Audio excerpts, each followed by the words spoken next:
Telangana cabinet భేటీ ముగిసింది. ప్రస్తుతం cabinet decisions పై CM KCR మాట్లాడుతున్నారు. అలా చూద్దాం.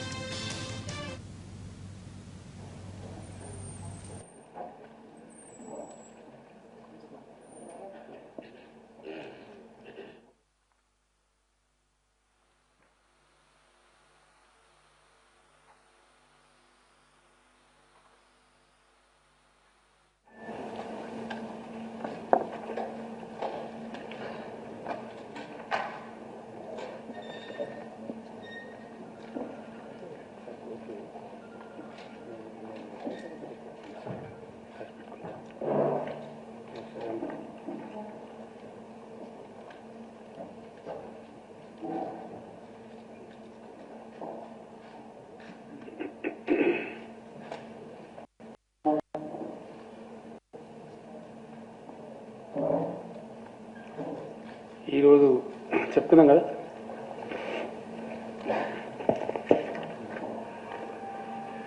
జరిగినటువంటి మంత్రివర్గ సమావేశంలో సిసిఐ చాలా మంచి సిమెంట్ ఫ్యాక్టరీ ఉండే, దాన్ని రివైవ్ చేయాలి, పునరుద్ధరించాలని చెప్పి కోరుతూ సిమెంట్ కార్పొరేషన్ ఆఫ్ ఇండియా వాళ్ళది ఉండేది. 2000 మంది కార్మికులు పనిచేసే వాళ్ళు, చాలా వైభవంగా ఉండేది. కేబినెట్ తీర్మానించి కేంద్ర ప్రభుత్వానికి పంపించడం జరుగుతుంది.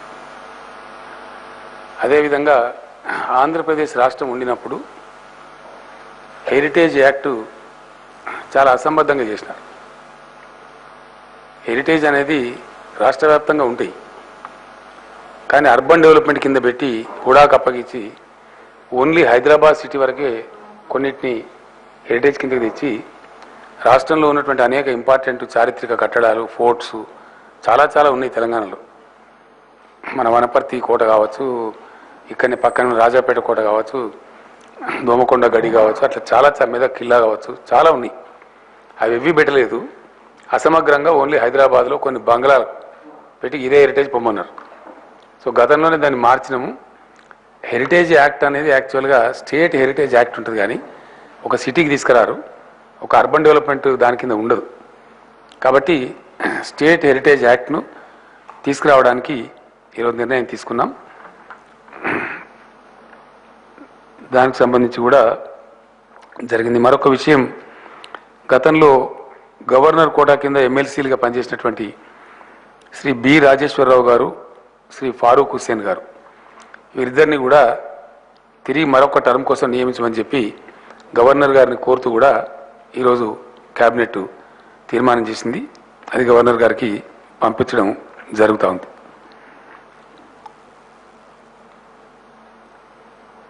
ఈ మూడే కదా సిఆర్ గారు. దీని తర్వాత ఈరోజు నాకు చాలా సంతోషంగా ఉంది, ఎందుకంటే ఒక historical day this is. Telangana రాష్ట్ర సాధన కోసం ఉద్యమం ప్రారంభమైనప్పుడు కూడా చాలా అపోహలు, అనుమానాలు, చాలా సందేహాలు, వాదోపవాదాలు అనేకమైనటువంటివి సృష్టించడం జరిగింది. కొద్దిగా జరగమ్మా బాబు. అవన్నీ పటాపంచలు చేస్తూ అప్రతిహతంగా 15 సంవత్సరాలు సుదీర్ఘంగా ఉద్యమం కొనసాగి తెలంగాణ రాష్ట్రం ఏర్పాటైంది. రాష్ట్రం ఏర్పడడం, ఇక్కడ టీఆర్ఎస్ ప్రభుత్వం రావడం,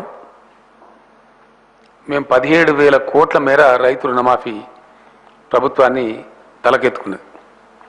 దాన్ని సక్సెస్ఫుల్గా నిన్నటితో కంప్లీట్ చేశాం.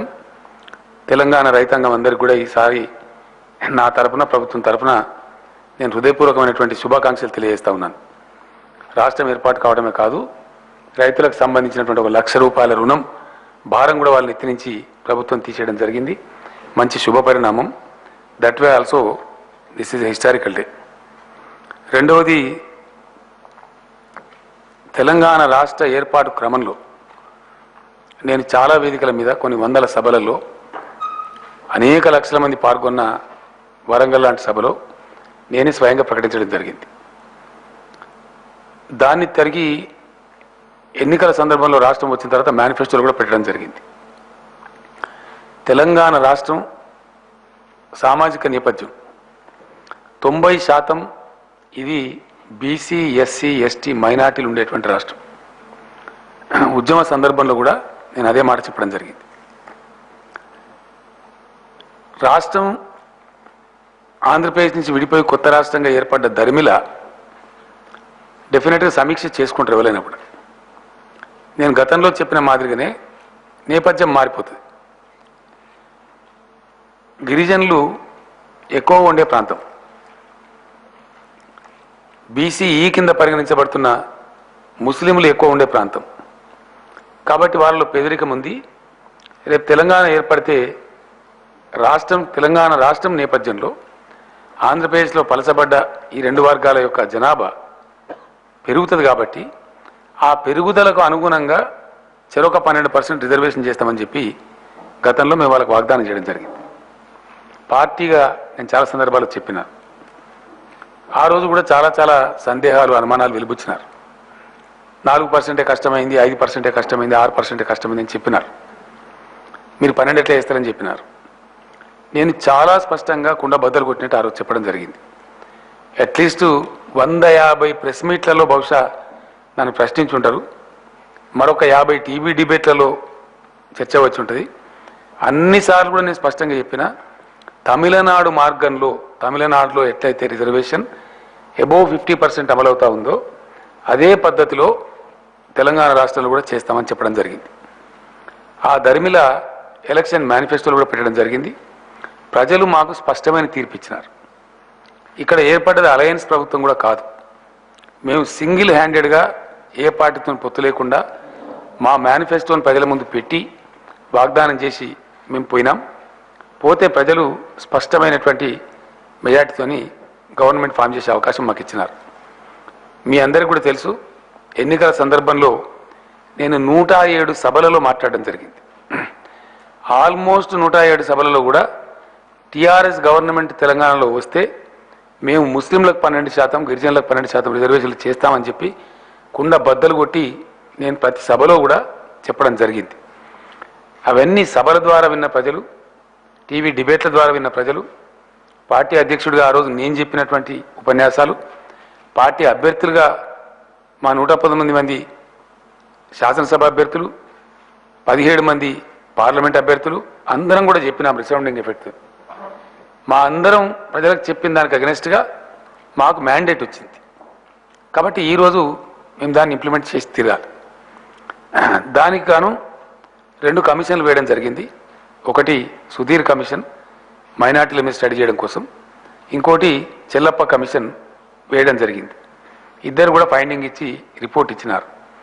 అయితే ఇక్కడ కులాల పేరు మీద, మతాల పేరు మీద, ఇతరత్ర పేర్ల మీద రిజర్వేషన్ ఇచ్చేదానికి వెసులుబాటు లేదు. కాబట్టి మన రాజ్యాంగం కల్పించినటువంటి వెసులుబాటు ప్రకారం బీసీ కమిషన్ వీళ్ళ యొక్క ఆర్థిక, రాజకీయ, సామాజిక వెనుకబాటుతనం మీద రిజర్వేషన్ ఇవ్వగలుగుతాం. కాబట్టి ఆ రిపోర్ట్లను రెండింటిని కూడా తీసుకొని బీసీ కమిషన్కి ఇవ్వడం జరిగింది. బీసీ కమిషన్ వాళ్ళు క్షుణ్ణంగా పరిశీలన చేసి ఒక సమగ్రమైన నివేదికను ఇవ్వడం జరిగింది. నిన్న నాకు సమర్పించారు. ఈరోజు క్యాబినెట్లో చర్చించి దాన్ని క్యాబినెట్ అడాప్ట్ చేసుకోవడం జరిగింది. గవర్నమెంట్ ఆ రిపోర్ట్ను అంగీకరించింది, గవర్నమెంట్ యాక్సెప్ట్ చేసింది. అదేవిధంగా ఎస్టీ కమిషన్ సంబంధించి చెల్లప్ప గారు ఇచ్చిన దాన్ని కూడా యాక్సెప్ట్ చేయడం జరిగింది. సో ఇప్పుడు ప్రభుత్వం నిర్ణయం తీసుకొని అమలు చేయడానికి సావకాశం కలిగింది. ఆ ధర్మిల 16వ తేదీ శాసనసభ సమావేశం పిలువమని గౌరవ స్పీకర్ గారిని కూడా ఈరోజు క్యాబినెట్ కోరింది. అయితే గౌరవ మంత్రివర్యులు ఆ కమిషన్ రిపోర్ట్ చదవడానికి అట్లీస్ట్ 2-3 డేస్ టైం కావాలి. కాబట్టి బిల్లు తయారు చేయమని చెప్పి ఒక పక్కన లా సెక్రటరీని, లా డిపార్ట్మెంట్ని ఆదేశిస్తూ గౌరవ మంత్రివర్యులను ఈ క్షుణ్ణంగా అధ్యయనం చేసి రమ్మని చెప్పి కూడా కోరడం జరిగింది. 15వ తేదీ మధ్యాహ్నం 2 గంటలకు మళ్ళీ క్యాబినెట్ సమావేశం పిలవడం జరిగింది. క్యాబినెట్ సమావేశం తదనంతరం శాసనసభ సైనెడ్ అయింది, కానీ ఫ్లోర్ కాలేదు. నేను శాసనసభలోనే ఆ రోజు ఫ్లోర్లో చెప్పాను. ఒక 7-8 రోజులు 10 రోజులు గడిచిన తర్వాత మళ్ళీ గవర్నర్ నోటిఫికేషన్ అవసరం లేకుండా శాసనసభను మళ్ళీ సమావేశపరచాలని చెప్పి the floor of the house నేను స్పీకర్ గారిని కోరినాను. మీరు కూడా గమనించినారు ఆ విషయం. అందుకోసం 16th నాడు ప్రత్యేకంగా శాసనసభ సమావేశం పిలవడం జరిగింది. స్పీకర్ గారిని కోరినాం, వారు నోటిఫై చేస్తారు. 15th నాడు 2 o'clock క్యాబినెట్ సమావేశం ఉంటుంది. 4:30కి స్పీకర్ గారి ఛాంబర్లో బీఏసీ సమావేశం పెట్టమని కూడా ప్రభుత్వం స్పీకర్ గారిని రిక్వెస్ట్ చేయడం జరిగింది. స్పీకర్ గారు తదుపరి చర్యలు తీసుకుంటారు. ఆ రకంగా తమిళనాడు తరహాలోనే రిజర్వేషన్ ఎంత ఇవ్వాలనేది కమిషన్ తమ రిపోర్ట్లో ఇవ్వడం జరిగింది. ఇప్పుడు మంత్రులు అధ్యయనం చేసిన తర్వాత, ఒక సమగ్ర అవగాహన ఏర్పడ్డ తర్వాత 15th రోజు ఎస్టీలకు ఎంత పర్సెంటు, బీసీఈకి, ఇక ముస్లిం అని అనం మనం, బీసీఈకి ఎంత పర్సెంట్ ఇవ్వాలనేది ఆ రోజు నిర్ణయించడం జరుగుతుంది. ఆ ప్రకారంగా మనం ముందుకు పోతాం. ఈ సందర్భంలో ఇంకొక ముఖ్యమైన విషయం కూడా మీకు చెప్పాల్సిన అవసరం ఉంది. ప్రజలకు, కొన్ని రాజకీయ పార్టీలకు కొన్ని అపోహలని, కొందరు కావాల్సుకొని కూడా అపోహలు కలిగించే ప్రయత్నం కూడా చేస్తూ ఉంటారు. ఎందుకంటే రిజర్వేషన్, మతపరమైన రిజర్వేషన్లు ఇవ్వరాదు, దీని ద్వారా బీసీలకు నష్టం వస్తుంది అని కొందరు ఆర్గ్యుమెంట్ చేస్తున్నారు. 100% ఐఎమ్ కండెమింగ్ ఇట్. మేము మతపరమైన రిజర్వేషన్ ఇవ్వడం లేదు. ఎందుకంటే అసెంబ్లీలో కూడా ఈ మాట నేను స్పష్టంగా చెప్పడం జరిగింది. ఇప్పుడు కూడా మళ్ళీ చెప్పడం జరుగుతూ ఉంది. మేము ఇస్తున్న రిజర్వేషన్, ఇవ్వబోతున్న రిజర్వేషన్ కొత్తది కాదు. ఎందువల్ల కొత్తది కాదంటే, తెలంగాణ, ఆంధ్రప్రదేశ్ 2 రాష్ట్రాలలో ఆల్రెడీ ఇస్తున్నటువంటిదే. బీసీఈ కేటగిరీ కింద దూదేకుల కులం అని చెప్పి 1%, బీసీఈ కేటగిరీ కింద 4%, మొత్తం 5% రిజర్వేషన్ ఇప్పుడు ఆల్రెడీ ఇవ్వబడుతున్నది, అమల్లో ఉంది. ఎగ్జిస్టింగ్ రిజర్వేషన్ ఉంది. దాన్ని మేము కొంత పర్సెంట్ పెంచుతున్నాం అంతే. మేము కొత్తగా సృష్టించడం లేదు. ఇది ఎంత పర్సెంట్ పెంచారనో క్యాబినెట్ రేపు నిర్ణయం చేస్తుంది 15th నాడు. ఆ పర్సెంట్ పెంచుతాం. దానికి ఇంకో 5%, 6%, 7% ఎంత పెంచారనో that cabinet will take a final view. అది పెంచడం జరుగుతుంది. 2, ఎస్టీలు రాజ్యాంగబద్ధంగానే అది షెడ్యూల్డ్ ట్రైబ్. రాజ్యాంగబద్ధంగా షెడ్యూల్డ్ ట్రైబ్ ఉన్న వాళ్ళకు పెంచడానికి రిజర్వేషన్లు అవసరమైనప్పుడు 50% అధిగమించడానికి సుప్రీంకోర్టే అనుమతి ఇచ్చున్నది. అందుకు ఉదాహరణ, ఇది దేశంలో కూడా కొత్త కాదు. ఏ రాష్ట్రాలలో ఉందంటే తమిళనాడు, పశ్చిమ బెంగాల్, కేరళ, కర్ణాటక,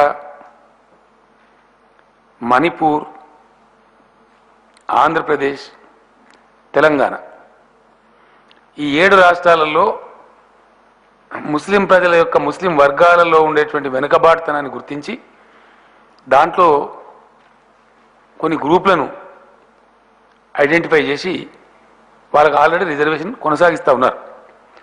కేరళలో 12% ఉంది, ఇంకో చోట 3.5% ఉంది, మన దగ్గర ఒక 5% ఉంది, రకరకాలుగా ఉంది. అదే తరహాలో మనం కూడా చేయబోతా ఉన్నాం.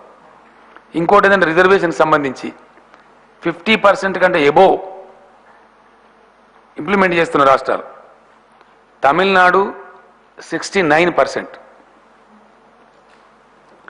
జార్ఖండ్ 60%, 60%, మహారాష్ట్ర 52%. తర్వాత ప్రత్యేకించి అరుణాచల్ ప్రదేశ్, మేఘాలయ, నాగాల్యాండ్, మిజోరాం, ఈ 4 రాష్ట్రాలలో గిరిజనులకు 80% రిజర్వేషన్ అమల్లో ఉంది. 80% రిజర్వేషన్ ట్రైబల్స్కు అమల్లో ఉంది. It is under practice now. గుజ్జర్లు మరియు జాట్లు జరిపినటువంటి ఆందోళన పరిగణనలోకి తీసుకొని ఇటీవల కాలంలోనే రాజస్థాన్ ప్రభుత్వం వాళ్ళ రాష్ట్రంలో రిజర్వేషన్ 68%కు పెంచాలని చెప్పి రాజస్థాన్ ప్రభుత్వం, రాజస్థాన్ శాసనసభ తీర్మానించి చట్టం పాస్ చేసి ప్రెసిడెన్షియల్ అసెంట్ కోసం కేంద్ర ప్రభుత్వానికి పంపించింది. ఆ ప్రతిపాదన కేంద్రం దగ్గర ఉంది. ఇప్పుడు it is with the government of India. So ఆ తరహాలోనే మేము 15th నాడు క్యాబినెట్ పర్సెంటేజ్ నిర్ణయించిన తర్వాత బిల్లులో ఆ సంఖ్య పొందుపరిచి 16th నాడు అవసరమైనటువంటి చట్టం తెలంగాణ రాష్ట్ర రిజర్వేషన్ చట్టం, దానిలో అందరిది ఉంటుంది, బీసీకి ఎంత, ఎస్సీకి ఎంత, ఎస్టీకి ఎంత, మైనారిటీ అంతా ఉంటుంది అన్నమాట. మొత్తాన్ని కలిపి ఉంటుంది, ఒకరికొకరికి ఉండదు. యాక్ట్ అనేది ఉంటుంది. ఆ ప్రకారంగానే ఎవరికి ఎంత పర్సెంటేజ్ అనేది తీసుకొని పోతాం. ఈ రాష్ట్రంలో ఇది ఈ విధంగా తీసుకొని పోతాం. కేంద్రంతో మాట్లాడి దీనికి రాష్ట్రపతి అసెంట్ ఇప్పించమని కోరుతాం. కేంద్రం కూడా తప్పకుండా ఇప్పిస్తుందనే ఆశాభావం మాకుంది. కారణం ఎందుకంటే దేశంలో ఒక రాష్ట్రానికి ఒక నీతి, ఇంకో రాష్ట్రానికి ఇంకో నీతి ఉండడానికి వీలు లేదు. రాజ్యాంగం ప్రకారం రాష్ట్రాలకు అన్ని రాష్ట్రాలకు కూడా సమాన హక్కులు ఉంటాయి. తమిళనాడులో 68 మరియు 69% రిజర్వేషన్ 32 సంవత్సరాల నుంచి అమలు జరుగుతూ ఉంది. నిరాఘాటంగా ఏం ఇబ్బంది లేకుండా అమలు జరుగుతూ ఉంది. ఇప్పుడు right now it is under implementation in Tamil Nadu.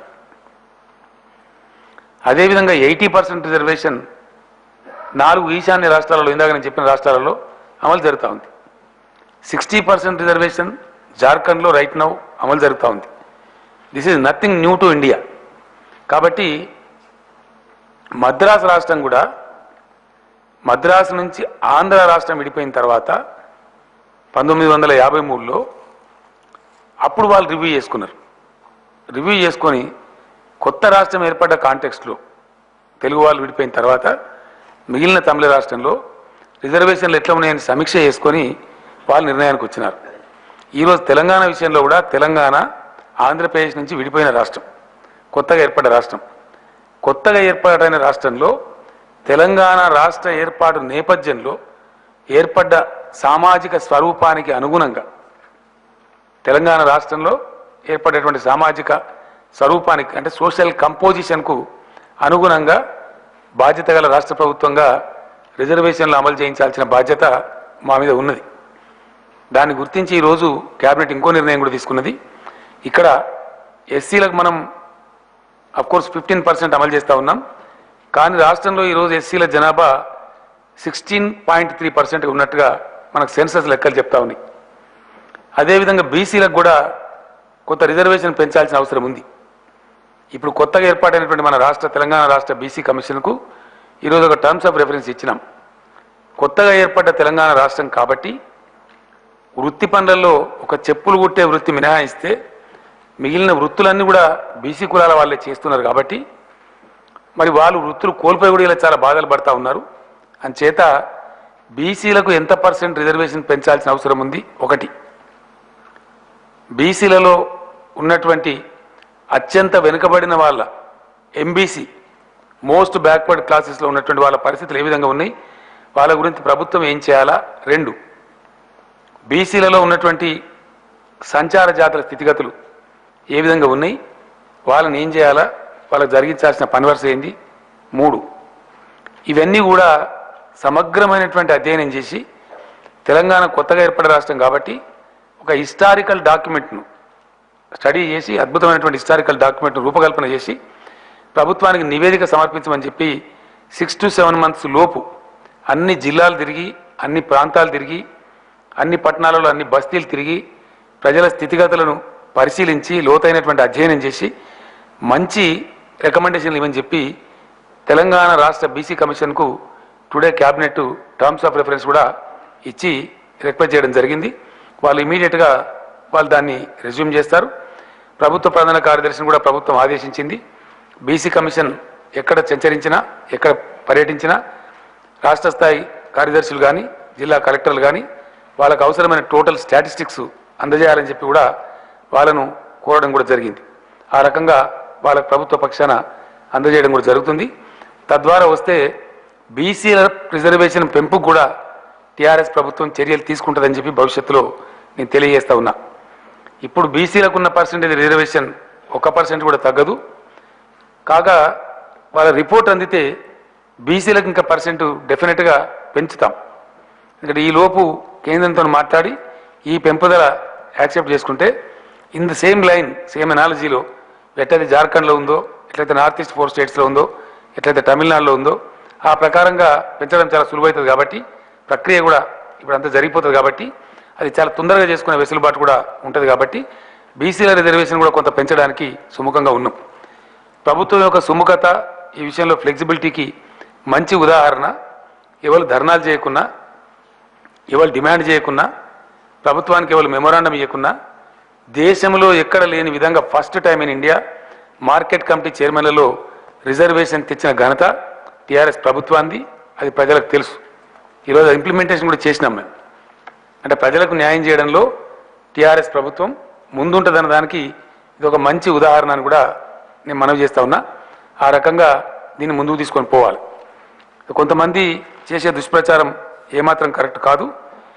ఈ నేపథ్యంలో తప్పకుండా సామాజిక స్వరూపాన్ని పరిగణలోకి తీసుకొని చేసుకునేటువంటి వెసులుబాటు రాష్ట్ర ప్రభుత్వాలకు ఉండాలి. అందువల్ల ఈ స్టెప్ ఈరోజు తీసుకుంటా ఉన్నాం. ఇది తెలంగాణ రాష్ట్రం ఏర్పడడం ఒక చరిత్ర అయితే, రాష్ట్రం ఏర్పడ్డ తర్వాత తీసుకునేటువంటి చర్యలలో రైతు రుణమాఫీ ఇచ్చిన హామీ మేరకు పరిపూర్ణం కావడం ఒక చరిత్ర.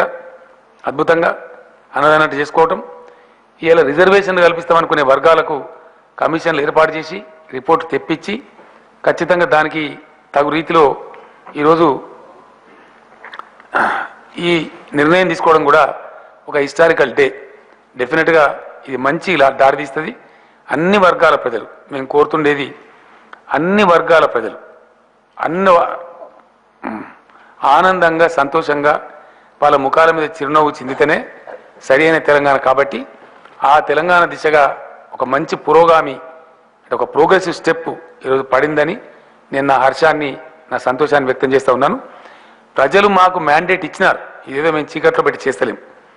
కొంతమంది వ్యక్తులు దీన్ని వ్యతిరేకించే వాళ్ళు, దీని మీద కొన్ని వ్యతిరేక ప్రకటనలు చేస్తున్న వాళ్ళు సద్విమర్శ చేస్తలేరు, దుర్విమర్శ చేస్తూ ఉన్నారు. వాళ్ళు రికన్సైల్ కావాలి. వాళ్ళు ఒకసారి ఆలోచన చేయాలి. ఎందుకంటే మేము ఆల్రెడీ ఇవాళ మేము అమలు చేయకపోతేనే తప్పు. ప్రజలకు చెప్పినాం, 107 సభలలో చెప్పినాం, మేనిఫెస్టోలో చెప్పినాం, 10-12 ఏళ్ల క్రితమే నేను ప్రకటించినాను. కాబట్టి చెప్పిన దాన్ని చేస్తున్నాం తప్ప మేము కొత్తగా మేము చేయడం లేదు. ఈ మధ్యన ఒక సంఘటన జరిగింది. 3-4 డేస్ బ్యాక్ ప్రధానమంత్రి గారు, రాష్ట్రపతి గారు, సుప్రీంకోర్టు చీఫ్ జస్టిస్ గారు పాల్గొన్న ఒక సమావేశంలో సుప్రీంకోర్టు చీఫ్ జస్టిస్ గారు ఒక కామెంట్ చేసినారు. రాజకీయ పార్టీల యొక్క మేనిఫెస్టోలు చిత్తు కాగితాలా, ఇలా అమలు చేస్తారా, చెయ్యరా? ఖచ్చితంగా చెయ్యాలి, లేకపోతే వాటి శాంక్టిటీ ఏముంది? రాజకీయ పార్టీలు ప్రకటించే మేనిఫెస్టోలను అమలు చేసేటువంటి చట్టం, కఠినమైన చట్టం తేవాలి, లేకపోతే దానికి మీనింగే లేదని చెప్పి సుప్రీంకోర్టు ప్రధాన న్యాయమూర్తి గారు కూడా ఈ కామెంట్ కూడా చేశారు. ఆ నేపథ్యం కూడా మాకు కరెక్ట్గా సరిపోతూ ఉంది. కాబట్టి దీన్ని దయచేసి ప్రోగ్రెసివ్ థింకర్స్ ఎవరు కూడా వ్యతిరేకించవద్దని నేను మనవి చేస్తా ఉన్నా. మనం తెలంగాణ రాష్ట్రం ఏర్పడ్డ తర్వాత బీసీ కమిషన్ నియామకం చేసుకున్నాం. ఎస్సీ ఎస్టీ కమిషన్లు కూడా వాటిని కూడా నియామకం చేసుకోవాల్సిన అవసరం ఉంది. రాబోయే వీక్ 10 డేస్లో తెలంగాణ రాష్ట్ర ఎస్సీ కమిషన్, ఎస్టీ కమిషన్ కూడా నియామకం చేస్తాం. ఆ వర్గాలకు సంబంధించినటువంటి స్థితిగతుల మీద కూడా క్షుణ్ణమైనటువంటి అధ్యయనం చేస్తామని చెప్పి నేను మనవి చేస్తూ ఉన్నాను. ఇంకొక విషయం పార్టీకి సంబంధించి మీకు చెప్పుకోవాల్సిన బాధ్యత నా మీద ఉంది. దాని తర్వాత నేను ఉంటాను. మనం కలవ కూడా చాలా రోజులైంది. ఈ మధ్య కాసేపు షేర్ చేసుకుందాం. పార్టీకి సంబంధించిన విషయం ఏంటంటే 21వ తేదీ ప్లీనరీ సమావేశం. దయచేసి మిక్స్డ్ వార్త కాకుండా సెపరేట్ వార్త రాస్తే I shall be thankful to you. ఒక వార్తలు 2 అయితే 2, 3 అయితే 3 పెట్టండి. ఇప్పుడు నేను చెప్పిన సబ్జెక్ట్ ఒక హిస్టారికల్ సబ్జెక్ట్ కాబట్టి అది ఒక వార్త అయిపోయి మిగిలింది 2వ వార్త వస్తే కొద్దిగా మీ ఎడిటర్లను రిక్వెస్ట్ చేశాను. సరే, నేను మిమ్మల్ని రిక్వెస్ట్ చేస్తా ఉన్నా, మీరు కొద్దిగా మీ ఎడిటర్ నా పక్షాన రిక్వెస్ట్ చేసి 14 to 28 ప్లీనరీ ఇక్కడ 21st జరుగుతుంది. 27న చాలా భారీ బహిరంగ సభ వరంగల్ జరుగుతుంది. చాలా సంతోషం. కొద్ది రోజుల్లో జూన్ 2కి చేరుకొని ప్రభుత్వం 3 సంవత్సరాలు పూర్తి చేసుకుపోయే తరుణంలో ప్రభుత్వం వచ్చిన కొత్తలో మెంబర్షిప్ మాకు 51.5 లక్షలు వచ్చింది. ఈ సంవత్సరం 75 లక్షలు దాటిపోతా ఉంది. ఇంకా కూడా అడుగుతా ఉన్నారు. 51.5 ప్రభుత్వం వచ్చిన తర్వాత చేపట్టినటువంటి సభ్యత్వంలో వచ్చింది, 51.5 lakhs. ఇప్పుడు 75 లక్షలు దాటిపోతా ఉంది. అంటే అద్భుతమైనటువంటి స్పందన. వాలంటరీగా వచ్చి తీసుకుంటా ఉన్నారు. మేము కొంత సభ్యత్వ రుసుము పెంచినప్పటికీ అద్భుతమైనటువంటి స్పందన వచ్చి చాలామంది ఉత్సాహంగా తీసుకున్నారు. సో 75 లక్షల సభ్యత్వాన్ని కలిగినటువంటి పెద్ద పార్టీలలో ఇండియాలో టీఆర్ఎస్ కూడా ఒక పార్టీ అవతరించిందని చెప్పి నేను నా హర్షాన్ని, నా సంతోషాన్ని వ్యక్తం చేస్తూ ఉన్నాను. దేశంలో చాలా పార్టీలున్నాయి, కానీ 75 లక్షల సభ్యత్వం ఉండే పార్టీలు చాలా తక్కువగా ఉంటాయి. 3,64,00,000 జనాభా ఉండే రాష్ట్రంలో ప్రపోర్షనేట్గా చూసుకుంటే ఇండియాలో ఆల్మోస్ట్ ఫస్ట్, సెకండ్, థర్డ్ ప్లేస్లో ఉంటాం కావచ్చు. అటువంటి స్థాయికి టీఆర్ఎస్ ఎదగడం చాలా సంతోషం. ప్రజలు అంత ఆదరించడం చాలా గొప్పగా ఉందని చెప్పి నేను హర్షం వ్యక్తం చేస్తూ ఉన్నా. అయితే సభ్యత్వ రుసుము కూడా దాదాపు 25 నుంచి 30 కోట్ల రూపాయలు వచ్చేటువంటి ఆస్కారం ఉంది. ఇప్పటికే ఒక 13.5 కోట్ల వరకు మాకు హెడ్ ఆఫీస్కు చేరింది. ఏ రోజుకి ఆ రోజు దాన్ని పార్టీ అకౌంట్లో వేస్తూ ఉన్నారు. రాబోయే 4-5 రోజులలో మొత్తం కంప్లీట్ అవుతుందని కూడా ఆశిస్తూ ఉన్నాం. అదేవిధంగా నాయన్ నరసింహారెడ్డి గారు రాష్ట్ర అధ్యక్షుని ఎన్నికకు మొదటి నుంచి కూడా వారే ప్రిసైడింగ్ ఆఫీసర్గా వ్యవహరిస్తున్నారు. వారే నియామకం అయ్యారు. వారు బహుశా రేపో ఎల్లుండో ఆ ప్రొసీడింగ్స్ కూడా స్టార్ట్ చేస్తారు. ఏ రోజు నుంచి నామినేషన్ వేయాలి, ఎట్లా వేయాలనేది నాయన్ నరసింహారెడ్డి గారి అధ్యక్షతన వారి ప్రిసైడింగ్లో రాష్ట్ర అధ్యక్షుని ఎన్నిక జరగడం జరుగుతుంది. ఇది 16వ వార్షికోత్సవ సభ చాలా అద్భుతంగా రాష్ట్రం ఏర్పడడం, ఉద్యమ పార్టీ ప్రభుత్వానికి రావడం, ఇండియాలో నంబర్ 1 సంక్షేమ రాష్ట్రంగా తెలంగాణ ట్రాన్స్ఫార్మ్ కావడం, తెలంగాణలో చేపట్టిన అనేక పథకాలకు ఇప్పటికే దాదాపు 8-9 రాష్ట్రాల నుంచి ప్రతినిధులు వచ్చి నేర్చుకొని పోతూ ఉండడం, నీతి ఆయోగ్ ప్రశంసిస్తూ ఉండడం ఒక అద్భుతమైనటువంటి సన్నివేశం తెలంగాణ సృష్టించింది. దీనికి తెలంగాణ ప్రభుత్వం సిన్సియర్గా చేస్తున్న కృషి కూడా కారణంగా ఉంది. కాబట్టి సభ అప్రతిహతంగా చాలా గొప్పగా జరగాలి. గొప్పగా జరగాలంటే టీఆర్ఎస్ నాయకులకు, కార్యకర్తలకు ఆల్రెడీ అలవాటు ఉంది. మేము 2 సార్లు ఆ పని చేసి ఉన్నాం. ఏ ఊరు వాళ్ళు ఆ ఊరిలో కార్యకర్తలు, ఏ మండలం వాళ్ళు ఆ మండలంలో అందరూ టాప్ టు బాటం గ్రామస్థాయి కార్యకర్త నుంచి రాష్ట్ర ముఖ్యమంత్రి వరకు 2 రోజులు కూలీ పని చేయాలి, డబ్బులు సంపాదించుకోవాలి. మనం వచ్చే బండి ఖర్చు కానీ, తొవ్వలు తినే బువ్వ ఖర్చు కానీ ఎవ్వరు వాళ్ళే పెట్టుకొని రావాలి. ఎందుకంటే ఇది పార్టీకి సంబంధించిన వ్యవహారం. ఒక చోటు నుంచి పెట్టాలంటే కోట్లాది రూపాయలు ఖర్చు పెట్టాల్సి వస్తుంది. ఎక్కడ వాళ్ళు అక్కడనే కృషి చేస్తే చాలా సులభతరం అవుతుంది. కాబట్టి ఈ నెల 14వ తేదీ నుంచి 20వ తేదీ వరకు 6 days గులాబీ కూలీ దినాలుగా నేను ప్రకటిస్తా ఉన్నా. గులాబీ కూలీ ఇందులో 2 రోజులు, ఈ 6 daysలో ఎవరికి వెసులుబాటులో ఉన్న 2 రోజులు వాళ్ళు కూలీ పని చేయాలి. తప్పకుండా మనం ఆదర్శంగా నిలవాలి. మంచి పార్టీ, చాలా డిసిప్లైన్ పార్టీ. కాబట్టి దయచేసి ఎక్కడ వాళ్ళు అక్కడ, ఏ ఊరు వాళ్ళు ఆ ఊర్లోనే ముమ్మరంగా వరి కోతల పనులు ఉన్నాయి, చాలా పనులు ఉన్నాయి, వ్యవసాయ పనులు ఉన్నాయి, పట్టణాలలో ఉన్నాయి. ఎవరికి దొరికిన కూలీ, నేను కూడా 2 రోజులు కూలీ చేస్తా గ్యారంటీగా ఎక్కడో కాడ. సో ఆ విధంగా అందరం కూడా పార్టిసిపేట్ కావాల్సిందే. కూలీ ఎంత ఇస్తే అంత తీసుకొని దాని ద్వారా వాహనాలు ఏ ఊరు వాళ్ళు ఆ ఊరు వాళ్ళే బస్సు, లారీ ఏది దొరుకుతుంది బుక్ చేసుకొని రావాలి, సభకు రావాలి. సభను బ్రహ్మాండంగా విజయవంతం చేయాలి కన్వీనర్ రీతిలో అని ప్రతి కార్యకర్తకు, ప్రతి నాయకునికి నేను అప్పీల్ చేస్తా ఉన్నా. ఆ రకంగా సహకరించిన గతంలో కూడా ఇప్పుడు కూడా అదే స్ఫూర్తితో సహకరించాలి, ఆదర్శంగా నిలవాలని చెప్పి టీఆర్ఎస్ శ్రేణులందరికీ నేను విజ్ఞప్తి చేస్తా ఉన్నా. నా ఇట్ ఈజ్ యువర్ టర్న్.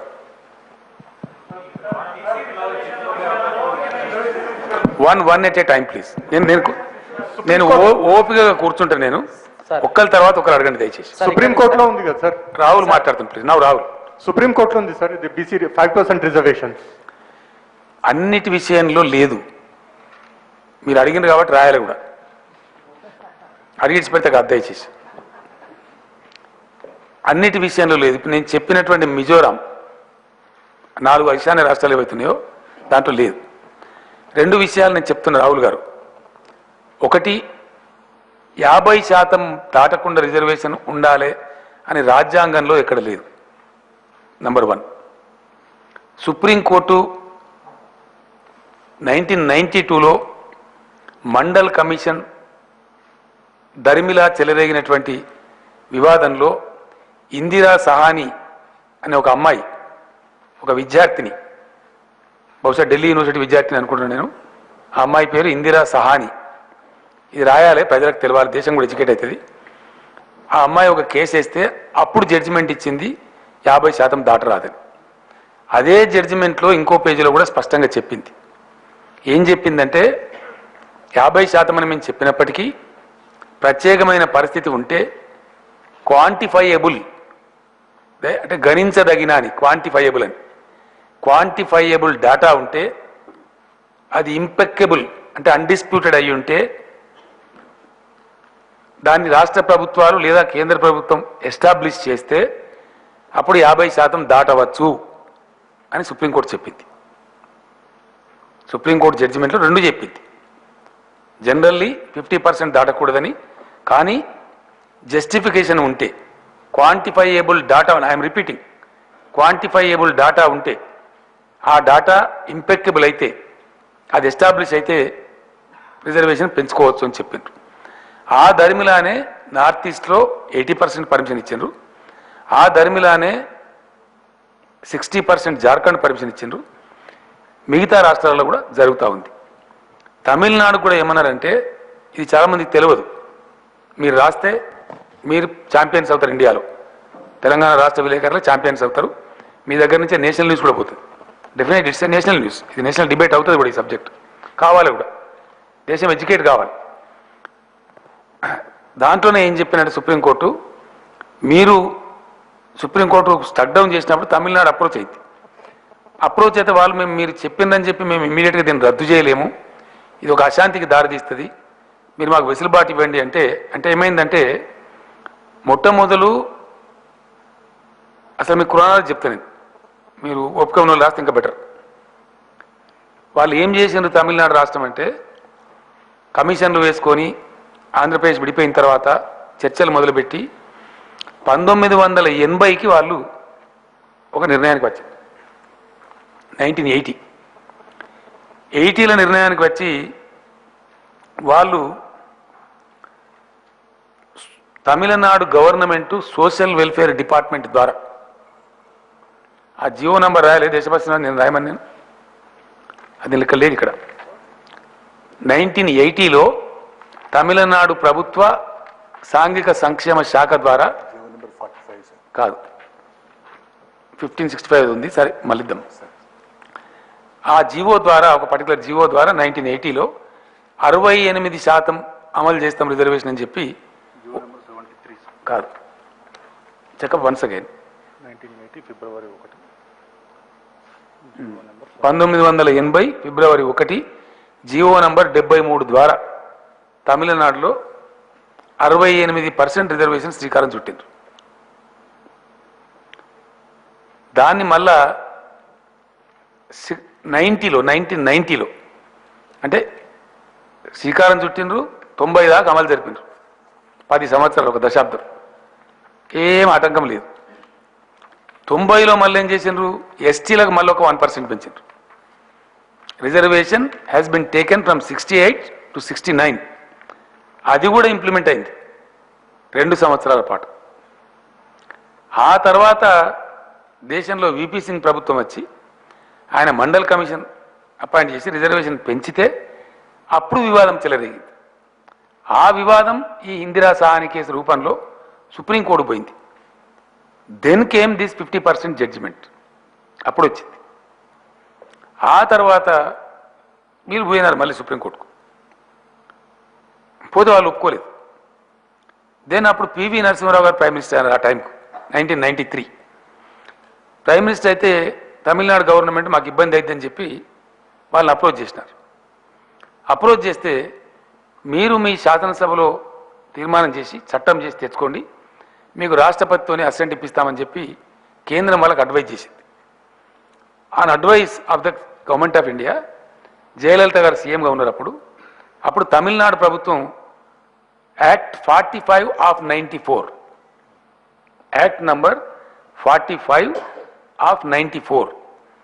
వాళ్ళ చట్టం పాపం శాసనసభలో పాస్ అయిందేమో 93 31 డిసెంబర్, కానీ గవర్నర్ అంటే అసెంట్ వచ్చేటప్పటికి 94లోకి వచ్చింది.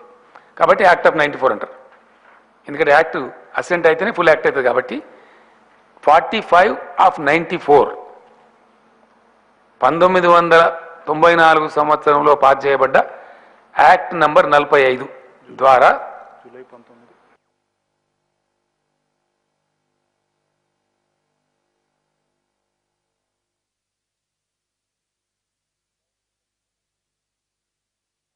గవర్నమెంట్ ఆఫ్ ఇండియా రాష్ట్రపతి గారి అసెంట్ ఇప్పించడమే కాకుండా దాన్ని రాజ్యాంగంలోని 9వ షెడ్యూల్లో అంతర్భాగం చేసిన, so that court cannot question అని చెప్పి. అప్పటికి కూడా కొందరు కోర్టు పోయినా ఈ 9th షెడ్యూల్లో చేర్చడం కూడా తప్పు అని దాన్ని సుప్రీంకోర్టు విచారణకు స్వీకరించింది. రాహుల్ గారు చెప్పింది ఇది స్వీకరించింది. అది ఇప్పటి వరకు సుప్రీంకోర్టు దగ్గర ఉంది, ఇంకా జడ్జిమెంట్ రాలేదు. ఇప్పుడు నేను చేయబోతున్నది ఏంటంటే, మేము తమిళనాడుది మక్కి మేము తీసుకొని పోతున్నాం. ఓన్లీ తమిళనాడు కాదు తెలంగాణ ఉంటుంది, అంతే తప్పిగా ఏ ఉంటే ఏనే, బి ఉంటే బీనే. ఎందుకంటే దాన్ని కేంద్ర ప్రభుత్వం తీసుకున్నది, అసెంట్ ఇచ్చింది, షెడ్యూల్లో పెట్టింది, 9th షెడ్యూల్లో. మాకు కూడా గదే పెట్టమని మేము అడుగుతున్నాం. ఇప్పుడున్న కేంద్రంలో ఉన్న ఒకవేళ కేంద్రం తీయకపోతే మాకు పెట్టదనుకో, మేము సుప్రీంకోర్టు పోతాం కేంద్రానికి డైరెక్ట్ ఇవ్వండి. ఒక్క నిమిషం మేము సుప్రీంకోర్టు తొందర లేదా, చాలాసేపు ఉంటుంది, డెఫినెట్గా పోతాం. స్టేటే తమిళనాడు, సౌత్ ఇండియన్ స్టేటే, అక్కడ అలో చేస్తే ఇక్కడ అలో చేయడం మరి మా ప్రజలు మమ్మల్ని కొట్టరా? మరి మేము కూడా ఎలక్షన్ మేనిఫెస్టోలో పెట్టినాం, ప్రామిస్ చేసినాం. మరి సుప్రీంకోర్టు సీజీని అంటున్నాడు అవి చిత్త కాగితాలు కావద్దని. ఇదేం వెసులుబాటు ఉంది దేశంలో, వెసులుబాటు లేకపోతే వేరు కదా. అటు నార్త్ ఈస్ట్లో ఇంప్లిమెంట్ అయితేనే ఉంటుంది, ఇటు జార్ఖండ్లో అయితేనే ఉంటుంది, ఇటు తమిళనాడులో అయితేనే ఉంటుంది, ఒక తెలంగాణలో వద్దని ఎవడు అంటాడంటే ఎట్లా అంటాడు? కాబట్టి సుప్రీంకోర్టుకు మేము అడుగుతాం, సచ్చినట్టు ఇవ్వాల్సిందే మాకు. ఒకవేళ సుప్రీంకోర్టు ఆ విషయం మా పరిశీలనలో ఉంది అని అన్నదనుకో, మీ పరిశీలనలో ఉంటూ అక్కడ అమల్లో ఉంది, మాకు కూడా అదే అవకాశం ఇయ్యి. రేపు వానికి ఏమైనాడు మాకు అదైతే ఫైనల్ జడ్జిమెంట్. సుప్రీంకోర్టు తమిళనాడులో ఏం చెప్పిందంటే, ఈ 9th షెడ్యూల్ కూడా తప్పే అన్నప్పుడు మళ్ళీ తమిళనాడు సుప్రీంకోర్టు పోయింది. పోతే వాళ్ళు ఏం చెప్పిందంటే, ఓకే మీకు ఇబ్బంది అయితే అంటున్నారు కదా, 19% అడిషనల్ సీట్స్ ఓసీలకు నష్టం జరగకుండా ఇచ్చుకుంటూ మీరు ఇంప్లిమెంట్ చేయండి, సబ్జెక్ట్ టు ఫైనల్ జడ్జిమెంట్ అని చెప్పిండ్రు. అదే వెసులుబాటు ఇవ్వని మేము అడతాం. ఇప్పుడు తమిళనాడుకు ఏ వెసులుబాటు ఉందో ఆ వెసులుబాటు తెలంగాణకి ఏమని అడిగితే తప్ప, ప్రజలకు న్యాయం జరగడానికి తప్పు కాదు కదా. నేను దేశంలో లేని కానూన్ అడిగితే తప్పు, ఉన్నదే అడుగుతున్నాం, దెన్ నథింగ్ రాంగ్, రైట్. అప్పుడున్న పరిస్థితుల్లో తమిళనాడులో కేంద్ర ప్రభుత్వం మద్దతు ఇచ్చింది. ఇప్పుడున్న పరిస్థితుల్లో కేంద్రంలో ఉన్న పార్టీ మీకు మద్దతు ఇస్తుందని మీరు నమ్ముతున్నారు? ఇక్కడ ఉన్న వాళ్ళ రాష్ట్ర శాఖ కూడా ఈ బీసీ రిజర్వేషన్ కింద పెట్టినప్పటికీ వ్యతిరేకిస్తున్నారు. ఇక్కడ నేను ఒక మాట స్పష్టంగా చెప్పదలుచుకు, మీరు మంచి క్వశ్చన్ అడిగినారు, థ్యాంక్స్ ఫర్ యువర్ క్వశ్చన్. కేంద్రంలో ఉన్నది ప్రభుత్వం, పార్టీ కాదు, పార్టీ ప్రభుత్వం ఉంటుంది. కేంద్ర ప్రభుత్వము is a continuous process, government is a continuous process. ఆ ప్రాసెస్లోకి గవర్నమెంట్గా రూపాంతరం కొన్ని సందర్భాలలో యూపీఏ చెందొచ్చు, కొన్ని సందర్భాల్లో ఎన్డీఏ చెందొచ్చు, రేపు ఇంకో బీబీఏ చెందొచ్చు. ఏ పార్టీ ఉంటుందని కాదు, పార్టీ వస్తుంది పోతుంది, ప్రభుత్వానికి అధికారం రావచ్చు, ప్రతిపక్షానికి పోవచ్చు, but government is a continuous process. The so called resolution of Tamil Nadu has been adopted by government of India, accepted by government of India, consented by the president. President అంటే nothing but government of India. కాబట్టి కేంద్రం చచ్చినట్టు చేసి తీరాలి, ఏ party ఉన్నా చేయాలా. కేంద్ర ప్రభుత్వం తన విధానాన్ని మార్చుకోకూడదు కదా. ఆ కాంగ్రెస్ గవర్నమెంట్ ఉన్నప్పుడు చేసినా, పీవీ గారు ఉన్నప్పుడు చేసినా, దానివల్ల నరేంద్ర మోడీ గారి ప్రభుత్వం కొనసాగిస్తున్నది, దాన్ని శిరోధార్యం చేసినట్టే కదా. కాబట్టి మాది కూడా శిరోధార్యం చేయాలా. పార్టీగా వాళ్ళకి ఇష్టం ఉందా లేదా వేరే సంగతి. ఒక పార్టీకి ఒక పిచ్చి ఉండొచ్చు, మా పార్టీకి ఒక పిచ్చి ఉంది, మాకు ప్రజల పిచ్చి ఉన్నది, అంతే కదా. మేము చేస్తామన్నాం, న్యాయం జరగాలన్నాం. నేను కుండబద్దలు కొట్టినట్టు శాసనసభలో చెప్పిన, బయట చెప్పిన, ఇది 90% ఎస్సీ ఎస్టీ మైనార్టీ బీసీ ఉండే రాష్ట్రం. మరి నాకు 50% కంపోజిషన్ సరిపోదు. Definitely I need to increase, తప్పని పరిస్థితి. ఇంకొక మాట కూడా నేను శాసనసభలో చెప్పలేకపోయాను మొన్న, కానీ శాసన మండలిలో చెప్పినాను, చాలా స్పష్టంగా చెప్పాను, ఇప్పుడు కూడా చెప్తా ఉన్నా. ఈరోజు ఈ దేశంలో స్వతంత్రం వచ్చిన నాడున్నటువంటి పరిస్థితులు వేరు, ఆనాడున్న జనాభా వేరు, ఆనాడున్నటువంటి అక్షరాస్యత శాతం వేరు, ఆనాడున్నటువంటి పొలిటికల్ కంపల్షన్ వేరు, పొలిటికల్ సిచ్యువేషన్ వేరు. ఈరోజు ఇది టోటలీ వేరు. జనానికి అవగాహన పెరిగింది, జనంది అక్షరాస్యత పెరిగింది, జనంలో అవేర్నెస్ వచ్చింది. వాళ్ళ హక్కుల గురించి వాళ్ళు అడుగుతున్నారు, వాళ్ళు అడగాలి కూడా, తప్పకుండా అడగాలి. కాబట్టి 100% I advise the government of India, whichever government is there, I advise ఈ దేశం సురక్షితంగా చక్కగా జాగ్రత్తగా ఉన్నట్టుగా ముందుకు మంచిగా పోవాలంటే తప్పకుండా ఈ అధికారాలు రాష్ట్రాలకు వదిలిపెట్టాలి, మ్యాగ్నానిమిటీతో. ఫర్ ఎగ్జాంపుల్ 2 విషయాలు చెప్తున్నాను ఇక్కడ. ఎందుకు చెప్తున్నాను నేను? తెలంగాణ గురించి మేము పోరాటం చేసినాం. ఇదే ఢిల్లీలో ఇదే పార్టీల నాయకులు, ప్రధానమంత్రులు, కేంద్ర మంత్రులు, అనేక పార్టీల అధ్యక్షులు ఎందుకయా మీకు తెలంగాణ అడిగారు. మేము వివక్షకు వ్యతిరేకంగా, దోపిడీకి వ్యతిరేకంగా, అన్యాయానికి వ్యతిరేకంగా కొట్లాడుతున్నామని చెప్పినాం. ఈరోజు తెలంగాణ వచ్చింది, ఇది 90% వీకర్ సెక్షన్ స్టేట్. మరి ఇలా వాళ్ళని ఎట్లా వంచిస్తామండి? వంచిస్తే వివక్ష కాదా? కాబట్టి డెఫినెట్గా వాళ్ళకి ధర్మం జరగాలి. 90 కాకుండా 90లో అందరూ దరిద్రులు ఉండరు కదా. ముస్లింలు సపోజ్ 13-14%, 12% ఉండొచ్చు. కమిషన్ అట్లా రికమెండేషన్ ఇయ్యదు కదా. అందులో ఎంతవరకు అవసరమైనా చెప్తుంది. 9కా 10కా 11కా మొత్తం 100% ఉండదు కదా. మిగిలింది కొంత ఓపెన్ పెడతారు. ఆ సిస్టమ్ ఫాలో ఇంటర్నేషనల్. కాబట్టి కొంత ఎన్హాన్స్డ్ పర్సెంటేజ్, కొంత న్యాయం అనేది జరగాల్సి వస్తుంది. రెండవ పాయింట్, కాంపోజిషన్ మారిందని అర్థమైనప్పుడు యూనిటీ ఇన్ డైవర్సిటీ, ఇండియా నినాదం ఏందండి? భిన్నత్వంలో ఏకత్వం, unity in diversity. North east పోతే మరి ట్రైబల్ పాపులేషన్ ఉంది. ఛత్తీస్గఢ్, జార్ఖండ్ రాష్ట్రాలు ట్రైబల్ పాపులేషన్ 60-65% ఉంది. నువ్వు 50% పెట్టి ఎట్లా నడుస్తుంది? నడవదు. అందువల్ల భిన్నమైన పరిస్థితులు ఉండేటువంటి రాష్ట్రాలు, భిన్నమైనటువంటి ఉన్నటువంటి రాష్ట్రాలు, వాటికి వెసులుబాటు మీరు కల్పించకపోతే, మొనోపలి చేస్తే తప్పకుండా ఒక ఘర్షణపూర్వక వాతావరణం వస్తుంది. అది మంచిది కాదు. రాష్ట్రానికి అప్పచెప్తే వాళ్ళ విజ్డమ్, వాళ్ళ రాష్ట్రంలో ఎట్లుందో దాన్ని బట్టి వాళ్ళు చేసుకుంటారు. ఏది రాష్ట్ర ప్రభుత్వ పరిధిలో ఉండే అంశాల వరకే. ఉద్యోగ కల్పన కానీ, చదువుకు సంబంధించింది కానీ, reservations in 2 sectors only, employment and education. రాష్ట్ర పరిధిలో ఉండే వాటికి రాష్ట్ర ప్రభుత్వాలకు వెసులుబాటు ఇవ్వండి. ఇంకో మాట చెప్తున్నాను ఇక్కడ, మన రాష్ట్రంలో మాదిగ ఉద్యమం వచ్చిందండి. దానికి మొత్తం సమాజం కూడా సింపతి తెలిపింది. రాష్ట్ర ప్రభుత్వం తీసుకుని కొంతకాలం ఇంప్లిమెంట్ కూడా చేసింది. ఏబిసిడి వర్గీకరణ కావాలని, మాకు అన్యాయం జరిగిందని ఆ వర్గం వాళ్ళు ఉద్యమించారు. పెద్ద మ్యాసివ్ సపోర్ట్ వచ్చింది, సోషల్ సపోర్ట్ వచ్చింది. అదే ఉత్తరప్రదేశ్లో వాళ్ళకి పట్టలేకపోవచ్చు, మరి తెలంగాణలో పట్టి ఉన్నది. ఆ వెసులుబాటు మాకు ఇస్తే మేము చేసుకుంటాం కదా.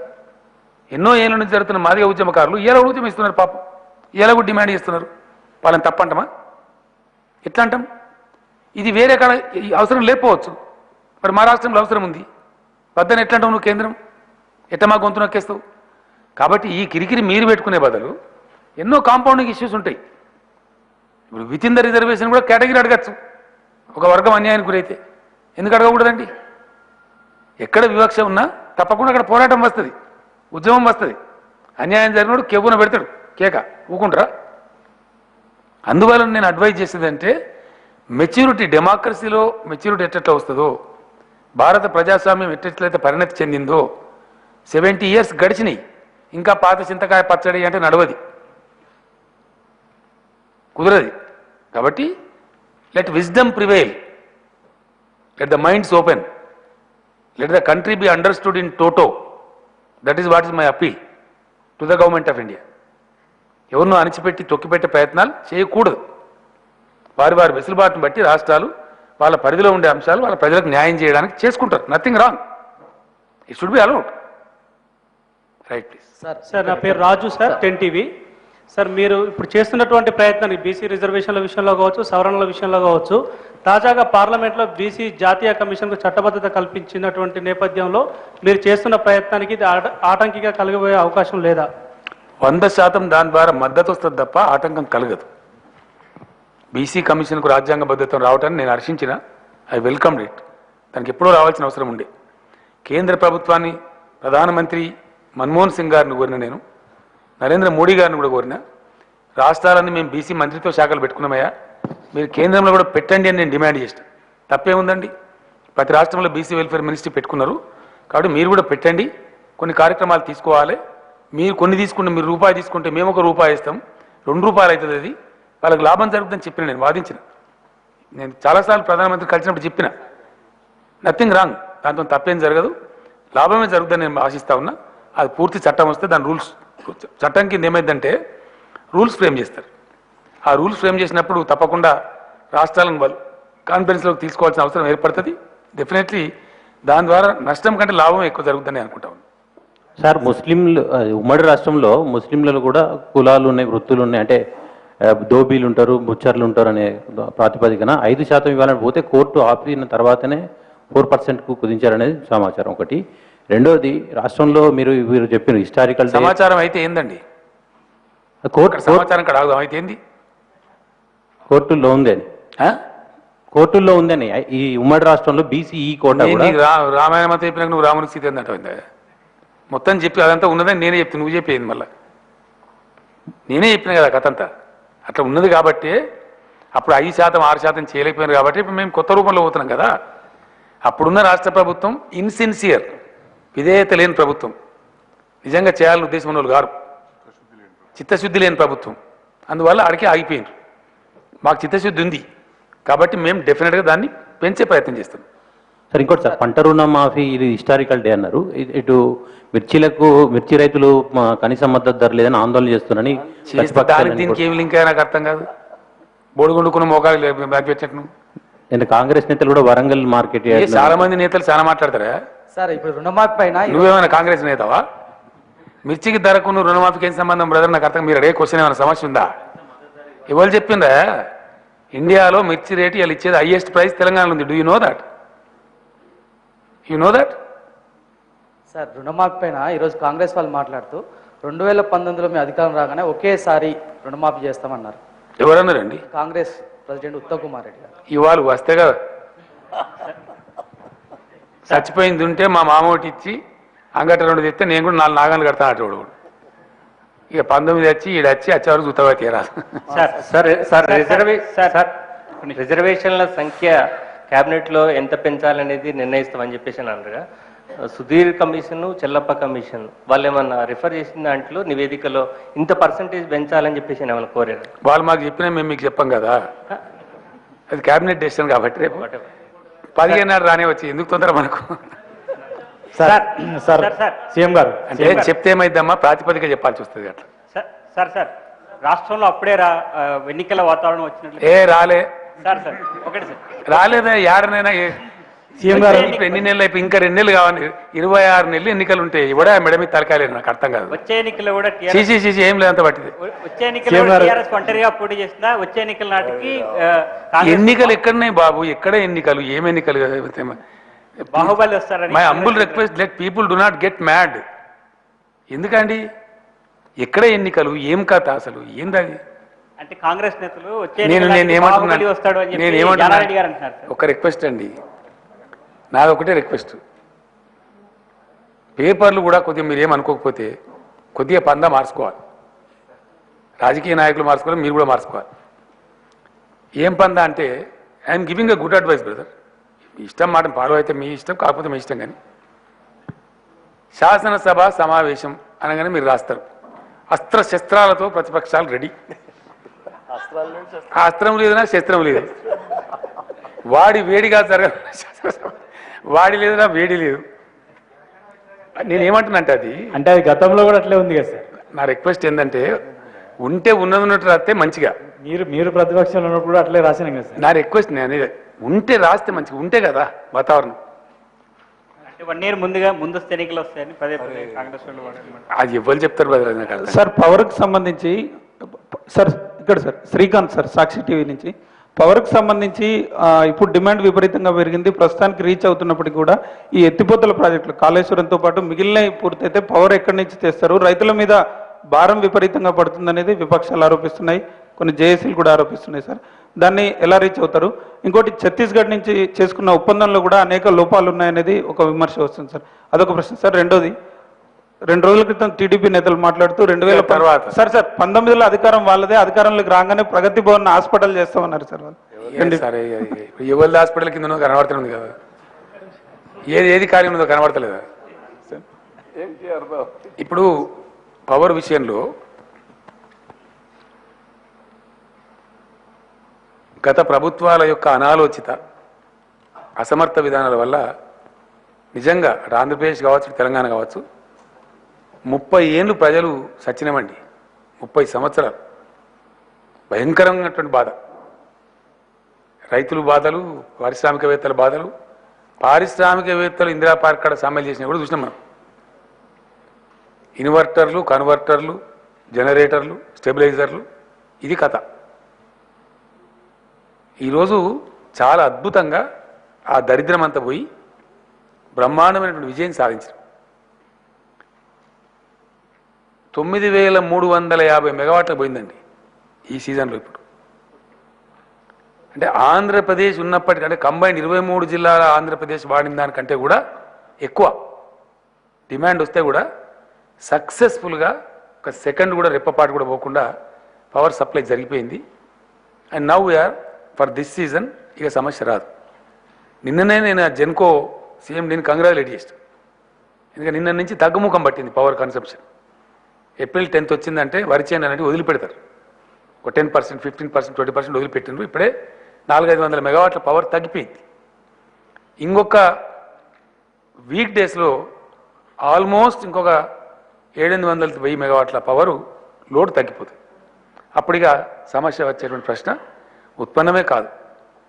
కానీ మీరు అడిగిన ప్రశ్నలో ఒక మంచిది ఏముందంటే 2 విషయాలు జరుగుతున్నాయి ఇక్కడ. బిజినెస్ కమ్యూనిటీలో విపరీతమైనటువంటి కాన్ఫిడెన్స్ వచ్చింది. ఆల్ ఇండస్ట్రీస్ కూడా వాళ్ళ ఫ్యాక్టరీలో వాడే పవర్ ట్రాన్స్ఫార్మర్స్ కెపాసిటీ పెంచుతున్నారు బాగా. వాళ్ళే నాకు చెప్పింది ఈ మధ్య కలిసి. 3 MVA ఉన్నాడు 5 MVA చేస్తున్నాడు, 5 MVA ఉన్నాడు 8 చేస్తున్నాడు, 8 ఉన్నాడు 10 చేస్తున్నాడు. అంటే గవర్నమెంట్ మీద విశ్వాసం వచ్చి ఇక నడుపుతారు, కరెంటుకి బాధ లేదని చెప్పి వాళ్ళు బాగా పెంచడానికి ముందుకు పోతున్నారు. అదొక గుడ్ సైన్. అంటే నార్మల్గా year to year 8%, 7%, 9% average growth ఉంటుంది పవర్ కన్జంప్షన్లో. కానీ నేను నిన్ననే అతను హెచ్చరించిన, తెలంగాణ పవర్ కన్జంప్షన్ ఆ పారిశ్రామికవేత్తల్లో వస్తున్న ఉత్సాహం, మీరు చెప్తున్నట్టు రేపు యాడ్ కాబోతున్నటువంటి లిఫ్ట్లు, వీటి వల్ల 8-10% కాదండి 20-25% ఉండే ఆస్కారం ఉంటుంది. కాబట్టి మీరు దానికి ప్రిపేర్ కమ్మని చెప్పడం జరిగింది. ఇప్పుడున్న దానికి మనకు అడిషన్గా వచ్చేది ఏంటంటే 800 మెగావాట్స్ కొత్తగూడెంలో రాబోతా ఉంది. అది మన సొంతం. నెక్స్ట్ మార్చి వరకు భద్రాద్రిలో ఒక 500 అంటే 2 యూనిట్లు ప్రొడక్షన్లోకి రాబోతుంది భద్రాద్రి పవర్ స్టేషన్. ఛత్తీస్గఢ్ నుంచి మనం కొనుక్కున్నది అది ఫైనల్ అవుతా ఉంది ₹3.90, ₹3.70. దానికి సంబంధించి మనం 2 చేసినాం దాంట్లో. ఇవన్నీ దృష్టిలో పెట్టుకొని, భవిష్యత్ దృష్టిలో పెట్టుకొని, ఒకటి 1000 మెగావాట్స్ ఏమో ఛత్తీస్గఢ్ గవర్నమెంట్తో PPA చేసుకున్నాం. ఈ lines, interstate lines PGCIL power grid corporation of India వాళ్ళు వేస్తారు. అందులో స్లాట్ మనం కొనుక్కోవాలి. ఈ PPA 1000 మెగావాట్స్ PPA చూపెట్టి ఛత్తీస్గఢ్లో పవర్ లభ్యత ఉంది కాబట్టి, మాకు అవసరమైన పక్షంలో మేము కొనుక్కుంటాం కాబట్టి, మాకు ఇంకొక 1000 మెగావాట్స్ స్లాట్ కూడా కావాలని చెప్పి మనం కొనుక్కున్నాం. సో 2000 మెగావాట్స్ మనం కొనుక్కోవడానికి ఆస్కారం ఉంది. తర్వాత ఇంకొక 2 లైన్లు ఇంపార్టెంట్వి మీకు చెప్తే ఈజీ అవుతుంది. ఇంట్రెస్ట్ వాళ్ళు రాసుకుంటారు.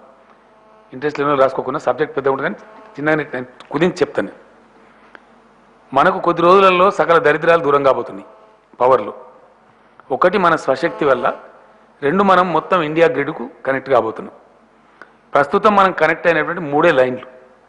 నంబర్ 1 రాయచూర్ సోలాపూర్ లైన్, అది కనెక్ట్ అయింది. అది తక్కువ కెపాసిటీ ఉంది, 1000-1200 మెగావాట్లే సోలాపూర్ రాయచూర్ లైన్. రెండవది మనకు కనెక్ట్ అయింది అంగుల్ పలాస. పలాస అంటే మన శ్రీకాకుళం, అంగుల్ అంటే అక్కడ ఒరిస్సా, అక్కడి నుంచి పలాసకు కనెక్ట్ అయింది. అంటే సౌత్ గ్రిడ్ నార్త్ గ్రిడ్కు ఆ 2 కనెక్ట్ అయింది. అది కూడా తక్కువదే, పెద్ద సూపర్ క్రిటికల్ కాదు. మొన్న కనెక్ట్ అయినటువంటి సూపర్ క్రిటికల్ చాలా హెవీ కెపాసిటీ, అది 3,000 to 4,000 మెగావాట్స్ వస్తుంది. ఇది వార్దా డిచ్చిపెల్లి. ఈ 3 లైన్లు మనకు లిటరల్గా కనెక్ట్ అయింది. ఒక్క దానిలోనేమో మనకు స్లాట్ లేదు, ఎందుకంటే కిరణ్ కుమార్ రెడ్డిని ఎంత బతిమాలినా ఆయన కొనలేదు. రాయచూర్ సోలాపూర్లో మనకు లేదు, ఈవెన్ అంగుల్ పలాస కూడా లేదు, పెద్ద మన స్కోప్ లేదు. దాంట్లో తమిళనాడు కొనుక్కున్నది, కాకపోతే తమిళనాడు ఇప్పుడు సెల్ఫ్ సఫిషియెంట్ అయింది. మనకు అవసరం అనుకుంటే ఆ స్లాటు దొరికేటువంటి అవకాశం వస్తుంది. మనం డిస్కస్ చేసినాం, చర్చ జరుగుతుంది. ఇంకొక 2 మెయిన్ లైన్లు ఉన్నాయి. ఒకటి వరంగల్ వరోరా, ఇది కూడా సూపర్ క్రిటికల్ లైను, అంటే 1000 మెగావాట్లు తెచ్చే కెపాసిటీ ఉండేది. ఇంకోటి ఈ వరంగల్ వరోరా ఒకటి. రెండవది వచ్చేసి రాయగడ పుగలూరు. పుగలూరు అనేది తమిళనాడులో ఉంటుంది, రాయగడ అనేది ఒరిస్సాలో ఉంటుంది. ఈ రాయగడ పుగలూరు 2 లైన్లు కంప్లీట్ అయితే మొత్తం ఈ 5 లైన్లు కలిపి ఎంతంటే అంత పవరు ఏ రాష్ట్రం అంటే ఆ రాష్ట్రం ఎక్కడి నుంచి అయినా కొనుక్కోవచ్చు. ఒకటి. రెండవది అస్సాంలో చిరాపుంజిలో ఉండే పవర్ కూడా మనం కొనుక్కోవచ్చు, హిమాచల్ ప్రదేశ్లో ఉండే కూడా కొనుక్కోవచ్చు. ఎక్కడ వేర్ టు వేర్ ఇండియాలో ఎనీవేర్ టు ఎనీవేర్ కొనుక్కునే వస్తుంది. ఇప్పుడు మనం తెలంగాణ రాష్ట్రంలో కొంతమంది పాపం వాళ్ళకి తెలివి లేదు, చేసేవాళ్ళు చేస్తే దానిలో ఏదో కోడిగుడ్లు ఎముకలు వెతకాలి. ఛత్తీస్గఢ్లో అప్పుడు వీళ్ళు ఎక్కడ పన్నారు, ఛత్తీస్గఢ్ చేసుకున్నదాన్ని ఇవి ఉన్నాయి, తోకున్నది ఈకున్నదని మాట్లాడుతున్నారు. సిగ్గు కూడా ఉండాలి మాట్లాడడానికి. చీపెస్ట్ పవర్ మనం కొన్నది అది. అది కూడా కొన్నది ఎక్కడ, గవర్నమెంట్ దగ్గర. కొన్నది ఎవరి దగ్గరనండి, ఛత్తీస్గఢ్ గవర్నమెంట్ దగ్గర. దానిలో అవకతవకలు ఉంటాయా గవర్నమెంట్లో? జరిగే ఆస్కారం ఉంటుందా? అంటే ఎంత తెలివిహీనమైనటువంటి, ఎంత బుద్ధి తక్కువ అవివేక ఆరోపణలు చేస్తారో దీన్ని బట్టి మనం అర్థం చేసుకోవచ్చు. వాళ్ళు చెయ్యని పనిని టీఆర్ఎస్ ప్రభుత్వం చేస్తున్నది కాబట్టి కన్ను కుట్టి ఓర్వలేక ఈ తిక్క వేషాలు వేస్తారు. ఇందులో స్ట్రాటజీ కూడా తెలియదు వాళ్ళకి, అసలు కనీస పరిజ్ఞానం కూడా లేదు. ఏం చేస్తాం మనం, ఒకటి అవర్ ఓన్ ఇన్స్టాల్డ్ కెపాసిటీ, మన సొంత ఇన్స్టాల్డ్ కెపాసిటీ నెంబర్ 1. నెంబర్ 2, మనం లాంగ్ రేంజ్ లేదా మీడియం రేంజ్ PPAs ఒప్పందాలు 7 సంవత్సరాలు 12 సంవత్సరాలు లేదా 25 సంవత్సరాలు చేసుకునే PPL. ఇవి పోను 3వ రకం కొనుగోలు ఉంటుంది. ఇప్పుడు షేర్ మార్కెట్ లాగా డే టు డే అమ్ముకునే వాళ్ళు కొనేవాళ్ళు ఉంటారు. ఆ అమ్ముకునే వాళ్ళు ప్రతిరోజు మా దగ్గరికి ఇంత పవర్ అవైలబుల్ ఉందని పెడతారు వాళ్ళ సైట్లో, ఎంత అవసరం ఉన్నదంతా కొనుక్కుంటారు. మనం కూడా అట్ట దాదాపు 1000 నుంచి 1500 1600 మన లోడ్ను బట్టి కొనుక్కుంటూ ఉంటాం. అటువంటి పవరు ఉంటుంది, అది కూడా ఉంటుంది. అది నైట్లో కొంటే చాలా చీప్ వస్తుంది, 2 రూపీస్కి యూనిట్ వస్తుంది, ₹1.5కే వస్తుంది. దానికి అమ్మితే కొనేవాడే వాళ్ళు లేడు కాబట్టి ఎవడో నక్కర ఉన్నవాడు ఉండనుకో, అప్పుడు చేసుకుంటారు. మనం ఏం చేస్తాం, రేపు కాళేశ్వరం ఎత్తిపోతల పథకం, పాలమూరు ఎత్తిపోతల పథకం, మనకు కల్వకుర్తి లిఫ్ట్ ఇరిగేషన్, భీమా, నెట్టెంపాడు, డిండి, అట్లనే ఇప్పుడు శ్రీపాద సాగర్, ఇవన్నీ ఇట్లాంటి ఏవైతే లిఫ్ట్ ఇరిగేషన్లు తెలంగాణలో ఉన్నాయో వీటికి దాదాపు 9-9.5 10,000 మెగావాట్ల పవర్ కావాలి. దానిలో కొన్ని షార్ట్ పీరియడ్లో ఎత్తిపోసుకోవాల్సిన అవసరాలు ఉంటాయి. కృష్ణా లాంటి లిఫ్ట్ కాడ, గోదావరి లాంటి లిఫ్ట్ కాడ 6 మాసాలు నీటి లభ్యత ఉంటుంది కాబట్టి అవి కొంచెం లాంగ్ టైంలో కూడా ఎత్తిపోసుకోవచ్చు. అవి నైట్ పవర్ వాడుకొని చీపెస్ట్ పవర్తో వాటిని ఎత్తిపోసుకుంటాం. రెండవది అర్జెంటుగా ఎత్తిపోసుకోవాల్సిన కాడ డే నైట్ రెండు సార్లు కూడా వాడుకొని చేసుకుంటాం. అంటే మనకు ఒక బేస్ పవర్ కొంత మనకు ఉండాల్సింది ఉండాలి. ఏది డొమెస్టిక్ నీడ్స్కి, కమర్షియల్ నీడ్స్కి, ఇండస్ట్రియల్ నీడ్స్కి కొదవ లేకుండా ఉండి, మిషన్ భగీరథ లాంటి డ్రింకింగ్ వాటర్కి కొదవ లేకుండా బేస్ పవర్ ఉండి, అంటే నీ బేస్ నీకుండి హై యూటిలైజేషన్, లైక్ ఒక సీజన్ ఒక 4 నెలలు లిఫ్ట్ చేసుకోవాలి వాటర్, ఆ టైంలో ఒక 5,000 కావాలి, ఒక 4,000 కావాలి. అప్పుడు ఏం చేస్తాం, డే టు డే దొరికే పవర్ దగ్గర, లేదు కొన్ని మంత్స్ కోసం దొరికే పవర్ దగ్గర కొంత నైట్ పర్చేజ్ చేస్తాం, కొంత డే పర్చేజ్ చేస్తాం, వెరసి లిఫ్ట్ ఇరిగేషన్లు విజయవంతంగా నడుపుకుంటాం. అయితే ఎకానమిస్టులను ఉంటారు, వాళ్ళది ఒకటే బండ సూత్రం ఉంటుంది, మోడీ సూత్రం. ఒకటి చెప్తారు, ఇక దాని ప్రకారం నడవాలి, వాళ్ళ పిచ్చి అన్నమాట. ఈ ఎకానమిస్ట్ కూడా ఒక గ్రూప్ ఉండరు, రకరకాల గ్రూపులు ఉంటాయి. ప్రభుత్వాలు కూడా రకరకాల ఛాయిస్లు పోతుంటారు. ఏ ప్రభుత్వం ఒక మోడీగా ఉండదు. ఇప్పుడు అమర్త్య సేన్ గారు ఒక ఎకానమిస్ట్ ఉన్నాడు, ఆయనది ఒక రకమైనటువంటి తరహా. దీపక్ పారేఖ్ గారు, ఇప్పుడు నీతి ఆయోగ్ చైర్మన్ అరవింద్ పన్గడియా గారు, వీళ్ళు ఒక గ్రూప్, వీళ్ళది అమెరికన్ ఎకానమీ మోడల్, వీళ్ళదో పద్ధతి ఉంటుంది. వెరసి వీళ్ళు ఏం చెప్తారంటే ఓవర్ సబ్సిడైజేషన్ చెయ్యొద్దు అంటారు వీళ్ళు చెప్పేది. ఇక్కడ చచ్చిపోతానంరా బువ్వగలేదంటే దాన్ని ఓవర్ సబ్సిడైజేషన్ ఎవడు ఒప్పుకోవాలా? పేదలు ఉండంగా, పేదరికం ఉండంగా, ఆకలి ఉండంగా. ఇప్పుడు మన దగ్గర తెలుగు నవలలలో, తెలుగు పేపర్లలో, తెలుగు కథలలో రాస్తారు, నిత్యం మాట్లాడతారు. పెళ్లిడికి వచ్చిన ఆడపిల్ల ఇంట్లో ఉంటే గుండెల మీద కుంపటి, ఇది మనం రోజు చదువుతాం కదా బుక్స్లలో, పేపర్లలో. అన్నం తినడానికే లేని మన ఇంట్లో ఆడపిల్ల ఉంటే వాళ్ళ కళ్యాణ లక్ష్యం పెట్టినాం మేము. దానికి సబ్సిడైజేషన్ అంటే ఎవరు చెప్పాలి? We don't accept. మనం ఇంకో 25,000 పెంచినాం. కాబట్టి పేదల అవసరాలు తీరిన తర్వాత మిగిలిన దాన్ని జాగ్రత్త వాడుకోవాలని మేము ఒప్పుకుంటాం. కానీ పేదలు చచ్చిపోతే తిండికి లేదంటే ఎవరికి కావాలి నీ ఎకానమీ థియరీ? పనికి మాలిన స్థితి. చచ్చిపోతున్నాం, పెళ్లి చేయలేక ఆత్మహత్య చేసుకుంటున్నాం, విషం తాగుతున్నామంటే వీడు తాగేటోడు తాగిన నా ఎకానమీ, నీ ఎకానమీ ఎవరికి కావాలి? గంగ పోయినాయి ఆ ఎకానమీ. కాబట్టి పేదలు సుఖంగా ఉండి, అందరూ మంచిగా ఉండి అన్నీ చేసుకోవటం మంచిది. దాని ద్వారా ముందుకు పోతాం. తెలియక కొంతమంది ఏమంటున్నారు, ఇంతగానం కరెంట్ ఎందుకు ఖర్చు పెట్టాలి, రైతులకు ఇంతగానం కాస్ట్లీ నీళ్ళు ఎందుకు ఇవ్వాలి, దీనికి 10,000 కోట్లు అయితే నేను చెప్పిన 10,000 కోట్లు మా తెలంగాణ రైతన్నల కోసం గవర్నమెంట్ బిల్లు కడతాం, బడ్జెట్లో ప్రొవిజన్ పెడతాం, మాకు అదే ప్రయారిటీ. రేపు బడ్జెట్ నుంచి ఈ ఎత్తిపోతల పథకాల బిల్లు ప్రభుత్వమే భరిస్తాం, నథింగ్ రాంగ్. మా రైతుకు నీళ్ళు రావాలంటే, మా చేపలు పెరగాలంటే, మా గొర్రె మెయ్యానంటే, మా ఆవు పాలియానంటే మాకు నీళ్ళు రావాలి, అది మా ప్రాధాన్యత. మనం గల్ఫ్ కంట్రీస్ కోతామండి, మనకి మంచినీళ్ళు పాపం వర్షం పడది, వాని ప్రాధాన్యత ఏందండి? సముద్ర వాటర్ను డీసాలినేట్ చేసి డ్రింకింగ్ వాటర్ ప్రొవైడ్ చేయాలి. అది నువ్వు ఖర్చు పెట్టద్దు ఎకానమీ. ఏమి మంచినీళ్ళు కాదంటాడు, మంచినీళ్ళకి సత్తన్నం అంటే ఏమేమి కావాలా? కాబట్టి రేపు రైతుల కోసం తెలంగాణ ధనిక రాష్ట్రం కాబట్టి పాజిటివ్ అటిట్యూడ్లో తెలంగాణ వ్యవసాయం బాగా జరగడం కోసం we will provide 10,000-12,000 crores towards the power bills of the lifts. I am making it abundantly clear again and again. ఇక అర్థం కాని మూర్ఖులు ఉంటే వాళ్ళ మూర్ఖత్వాన్ని నేను చేసేది ఏం లేదు. నమస్కారం సార్. 2014 ఎన్నికలకు ముందు కూడా, అంటే మీరే ఇప్పటిదాకా మీరు చెప్పినట్టు తెలంగాణ రాష్ట్రంలో ఉన్న 90% బీసీ, ఎస్సీ, ఎస్టీ మైనారిటీల కోసం రిజర్వేషన్ పెంచుతామని చెప్పారు. ఇవాళ పెంచుతూ కేబినెట్ పెంచడానికి అవసరమైనటువంటి ఆమోదం తెలిపింది. రేపు శాసనసభలో బిల్లు కూడా పెడతామంటున్నారు. అంటే దాని కొనసాగింపు ఇవాళ మీరు తీసుకున్న నిర్ణయం, ఈ నిర్ణయానికి కొనసాగింపు 2019 ఎన్నికల అర్థం కాలే. 2014 ఎన్నికలలో తెలంగాణ రాష్ట్రం ఏర్పడితే మైనారిటీలకు, ఎస్టీలకు రిజర్వేషన్లు పెంచుతాం తెలంగాణ రాష్ట్రంలో చెప్పారు. ఆ చెప్పిన దానికి, ఆ మేనిఫెస్టోకు కట్టుబడి ఇవాళ నిర్ణయం తీసుకున్నారు. ఇవాళ రిజర్వేషన్లను పెంచడం అనే నిర్ణయం రాబోయే ఎన్నికల కోసం ఇస్తున్నటువంటి ఒక వ్యూహమా, ఎత్తుగడనా? నీ ప్రశ్నలో నీకు సమాధానం ఉన్నది. 14 ముందే మేము చెప్తే మళ్ళీ 19 ఎక్కడదా నాకు అర్థం కాదు. 14 చెప్పిన దాన్ని కదా ఇప్పుడు అమలు చేస్తున్నాం. 1. 2, ఇండియాలో ఈరోజు మొత్తం మేనిఫెస్టోను అమలు చేసిన ఏకైక party TRS. Yes, I can say it by authority. Let anybody question me, I'm ready to answer. In toto చెప్పని వాటిని కూడా అనేకమైన వాటిని అమలు చేసినాం మేము. 100% మేనిఫెస్టోను అమలు చేసిన పార్టీ ఏకైక పార్టీ టీఆర్ఎస్ ఇలా కంట్రీలో. నేను అసెంబ్లీలో కూడా చదివి వినిపించాను. కొన్ని చిన్న చిత్కా ఏదో ఎక్కదుక్క తప్ప, వెరీ వెరీ స్మాల్ థింగ్స్ 100% మేము ఇంప్లిమెంట్ చేసినాం.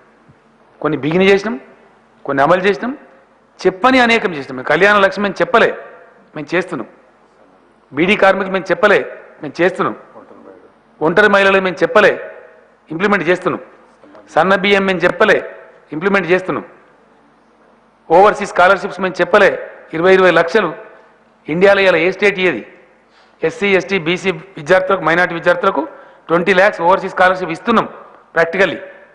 వి did not say it in the manifesto, but we're giving.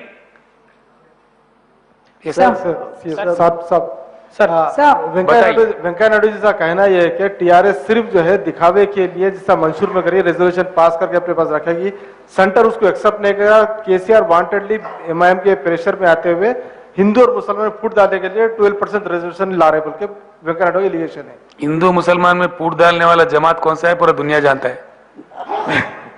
पूरा दुनिया जानता. मुझे क्यों कायल बात है आप? So in the context of demonetization and what has happened in Tamil Nadu, the cash for votes records are suggesting that up to 89 crore rupees has been exchanged. Do you feel really that demonetization was able to take care of corruption, black money? 2 more questions to go. Demonetization was aimed to achieve so many goals in the economic front of the country. I think it is partially successful. The scheme is yet to complete. It is under implementation, that's what I believe. That's what the Honorable Prime Minister also told me. I think it will be further implemented. Honorable Prime Minister also made a clear-cut statement in the Parliament to that effect. I think it will go ahead. But still, nothing can happen overnight, as you know it. If a major change has to take place in the country, it takes some time. It is partially successful. I hope it will be successful. So this is a party-related. Congratulations on implementing your compliment. loan waiver promise, but do you feel like the center, the BJP went with UP and saying loan waiver for farmers there? There should be a uniform policy throughout the country. Do you believe that should be the attitude of the central government as far as farmers' loan waivers are concerned? Because across the country there is distress, obviously. And second question, is your agriculture minister also going to meet the union agriculture minister tomorrow about the distress that chili farmers throughout the country again are facing, about the prices, and what specifically are you going to ask him as the central head? It is now, your question is very perfect question, right question, at the right time also. It is high time for the country to have a thorough review regarding the farm sector, farming of our country, and the distress faced by the farmers of the country. The insurance, crop insurance system is not perfect. Of course, Government of India has brought in a insurance scheme called Pradhan Mantri Fasal Bima Yojana that is yet to be fully understood by the farmers, by the state governments. It has to be made perfect. It has to be strengthened. It still needs to be fine-tuned. That is one aspect. And as the progressive countries provide larger subsidies to the agriculture sector, to the farmers, the country needs to think. I earnestly appeal to the Honorable Prime Minister. I have also requested him during my personal discussion with him to enhance the budget to the farming community, to the farming sector, which is a very, very vital sector. Of course, it doesn't contribute much to the GDP of the country, but large number of people make their livelihood out of this agriculture sector. I think the Honorable Prime Minister is at it. He may take some progressive step. As far as my government is concerned, here we have fulfilled the promise of the completing the loan waiver. You have congratulated me, thank you for that. Regarding the chilli prices, which you have asked, the government of Telangana is taking all steps to ensure the minimum support price. But as I am told by the concerned department, that the chilli price which is paid in the state today is higher than anywhere in the country. Still the farmer feel that we are not getting the proper price. We are taking it up very seriously with the Government of India. We hope some help will be coming from the Government of India. Sir, I have a party-related question here, sir. Sushil here. I have a party-related question. Now, the answer could be anybody's guess, but still I would like to ask you, who is going to be the next president of TRS? Let us see the result of the election. Sir ఇక్కడ CM గారు sir party plenary గురించి మీరే ప్రస్తావించారు కనుక అడుగుతున్నాము. ఈ party working ప్రెసిడెంట్గా కేటీఆర్ గారికి బాధ్యతలు అప్పగిస్తారని చెప్పి ఊహాగానాలు బాగా ఉన్నాయి. ఇవి ఉన్నాయా ఏమైనా వాస్తవం? మీరు దాచుకోకుండా చెప్తారు కనుక అడుగుతున్నాను. మీరే ఊహన్నారు కాబట్టి ఊహాగానే ఉండదు రాదు. సార్ పార్టీకి సంబంధించిందే మీరు చెప్పినట్టుగానే 27వ తేదీన బహిరంగ సభ పెడతామని చెప్పేసి మీరే చెప్తున్నారు. అదే విధంగా తెలంగాణలో అత్యంత చారిత్రాత్మకమైనటువంటి ఉస్మానియా యూనివర్సిటీ సెంచనరీ ఉత్సవాలు కూడా 26, 27, 28 జరుగుతూ ఉన్నాయి. సో ఇక్కడ 27న అంటే వీవీఐపీలు కూడా వచ్చేటువంటి అవకాశం ఉంది కాబట్టి కాస్త ప్రచారం విషయంలో కానీ ఇతర విషయంలో కాస్త ఇబ్బంది జరిగే అవకాశం ఉందనేది ఒక నాటేటాలండి. దాని మీద వేరే పని. రెండోది సార్, ప్లీజ్ ఉస్మానియా యూనివర్సిటీ ఉత్సవాలు చాలా ఘనంగా నిర్వహిస్తారు. దానికి 200 కోట్ల రూపాయల బడ్జెట్ కేటాయించడం, విద్యాశాఖ మంత్రి గారు మొత్తం అన్ని స్టెప్స్ తీసుకుంటా ఉన్నారు. అది గవర్నమెంట్ అధికారికంగా నిర్వహించే కార్యక్రమం. గౌరవ రాష్ట్రపతి గారు 26 నాడు వస్తూ ఉన్నారు. వారితో పాటు నేను కూడా పార్టిసిపేట్ అవుతాను, అందులో ఇబ్బంది లేదు. దానికి సంబంధించి నిరాఘాటంగా కార్యక్రమాలు జరుగుతాయి. నెంబర్ 1. 27 ఆవిర్భావ దినం మేము దాన్ని 28 కింద మార్చలేము. అది జరిగి తీరాల్సిందే, ఖచ్చితంగా జరగాల్సిందే. మాకు ఇంకా ఇబ్బంది ఉంటుందనే ఉద్దేశంతోనే ఇవన్నీ ఉస్మానియా ఇవన్నీ కన్సిడరేషన్ తీసుకొని ప్లీనరీ అది 2 క్లబ్ చేయకుండా ప్లీనరీ హైదరాబాద్లో బహిరంగ సభ వరంగల్లో పెట్టుకున్నాం మేము. దట్ 1 డే అది మాకు తప్పని పరిస్థితి. ఓయూ ఉత్సవాలు ఓయూ జరుగుతూనే ఉంటాయి, ప్లీనరీ జరుగుతుంది. దీనికి ఏం క్లాష్ లేదు. సార్, ఈ రాష్ట్రంలో ప్రభుత్వం దృష్టికి ఏదైనా సమస్య వస్తే తీసుకురావడానికి ఒక వేదికను ఏర్పాటు చేసుకుంటూ ఆనవాయితీగా వస్తున్నటువంటి ధర్నా చౌక్ ఇందిరా పార్క్ వద్ద ఉంది సార్. కానీ గత 2 నెలలుగా 3 నెలలుగా ఇందిరా పార్క్ వద్ద ఎటువంటి నిరసన కార్యక్రమాలు కానీ ప్రభుత్వం దృష్టికి తీసుకొచ్చేటువంటి ఏ చర్యలు చేయడానికి కానీ అక్కడ అవకాశం కల్పించట్లేదు. ప్రభుత్వం దాన్ని రద్దు చేసినటువంటి అంశం మీద ప్రజా సంఘాలు, వివిధ పార్టీలు అందరూ కూడా ఆందోళన చేస్తూ ఉన్నారు. మీ దృష్టి కూడా తీసుకొస్తున్నటువంటి పరిస్థితి సార్. సో ఎందుకు ఇటువంటి నిర్ణయం తీసుకోవాల్సిన అవసరం వచ్చింది? వాటికి డెమోక్రసీలో నిరసన తెలియజేయడం కానీ డిస్సెంట్ తెలియజేయడం కానీ that is the beauty of the democracy. ప్రజాస్వామ్యానికి అదే అందం. తప్పకుండా ఆ వెసులుబాటు ఉండాలి. కానీ ఆ పేరిట ప్రజలకు అతి అసౌకర్యం కలగకూడదు. ఇష్టం వచ్చినట్టు ఎటుపడితే జరగకూడదు. మీ అందరికి తెలుసు, ఇప్పుడు మనం లుంబిని పార్క్ అంటాం. ఒకప్పుడు ధర్నా చౌక్ లుంబిని పార్కే. అక్కడ ధర్నాలు నేను కూడా పాల్గొన్నా. సెక్రటేరియట్ గేట్ ఎదురుగా లుంబిని పార్కే ఒకప్పుడు ధర్నా చౌక్. చెలో అసెంబ్లీ అంటే దాని పద్ధతి వేరే ఉండేది. చెలో అసెంబ్లీ పేరిట కొంతమంది సిటీకి రావటం, ఒక నిర్ణీత ప్రాంతంలో వాళ్ళందరూ ఆగిపోవటం, అందులో నుంచి డెలిగేషన్ శాసనసభకు రావటం, ముఖ్యమంత్రినో గౌరవ మంత్రినో కలవటం, మెమోరాండం ఇవ్వటం, వెళ్ళిపోవటం అనేది ఒక ప్రజాస్వామ్య స్ఫూర్తితో జరిగేది. కానీ ఈ మధ్య జరుగుతున్నటువంటి చిల్లర వ్యవహారాలు మీరు చూస్తున్నారు. కోర్టు చెప్తే కూడా మేము వినం, కోర్టు ఆదేశాలు కూడా మేము బేఖాతరు చేస్తాం, డేట్ మేమే ప్రకటిస్తాం, స్థలం మేమే ప్రకటిస్తాం, ఇక రక్తాలు గారినా సరే మేము ధర్నా చేస్తాం అంటే ఏం చేస్తారండి? ఈ రక్తాలు గారుడు ఎందుకు, మీరు ఉల్లంఘించుడు ఎందుకు? ఆల్రెడీ జీవోస్ ఉన్నాయి. సచివాలయానికి శాసనసభకు కొంత నిర్ణీతమైన దూరంలో ఇది జరపాలి, ఎందుకంటే మంచి చెడ్డ జరిగితే బాగుండదని చెప్పారు. కొంతమంది మేము ఇప్పటికి ఏమి రద్దు చేయలే, వాస్తవానికి చాలామంది తెలియదు. ఇది ఎవరికి వాడేదో ఊహించుకుంటా ఉన్నారు. గవర్నమెంట్గా మేము చేయలే. గవర్నమెంట్గా మాకు నోటీస్ వచ్చింది, కొంతమంది పిలిచి వేసిండ్రు. ఇక్కడ ధర్నాలు చేయడం వీటి వల్ల మాకు అసౌకర్యం కలుగుతూ ఉంది. ఆ వాకర్స్, ఇందిరా పార్క్ వాకర్సు, ఆ ఏరియా రెసిడెంట్స్, అనేక అసోసియేషన్లు పిలిచి వేసినాయి, ఇక్కడ తీసేయండి, వేరే చోట ఏర్పాటు చేయండి. నన్ను పోలీసులు వచ్చి అడిగిన, పోలీస్ డిపార్ట్మెంట్ ఏం చేయాలి మరి మేమంటే, వాస్తవం కూడా ఇన్కన్వీనియంట్ ఉంటుంది. ఇక ముందుకు పోతుంటే మీరు టైం టు టైం రివ్యూ చేసుకొని మారుస్తూ వచ్చిండ్రు. సెక్రటరియట్ ముందున్న దాన్ని ఇందిరా పార్క్ తెచ్చిండ్రు.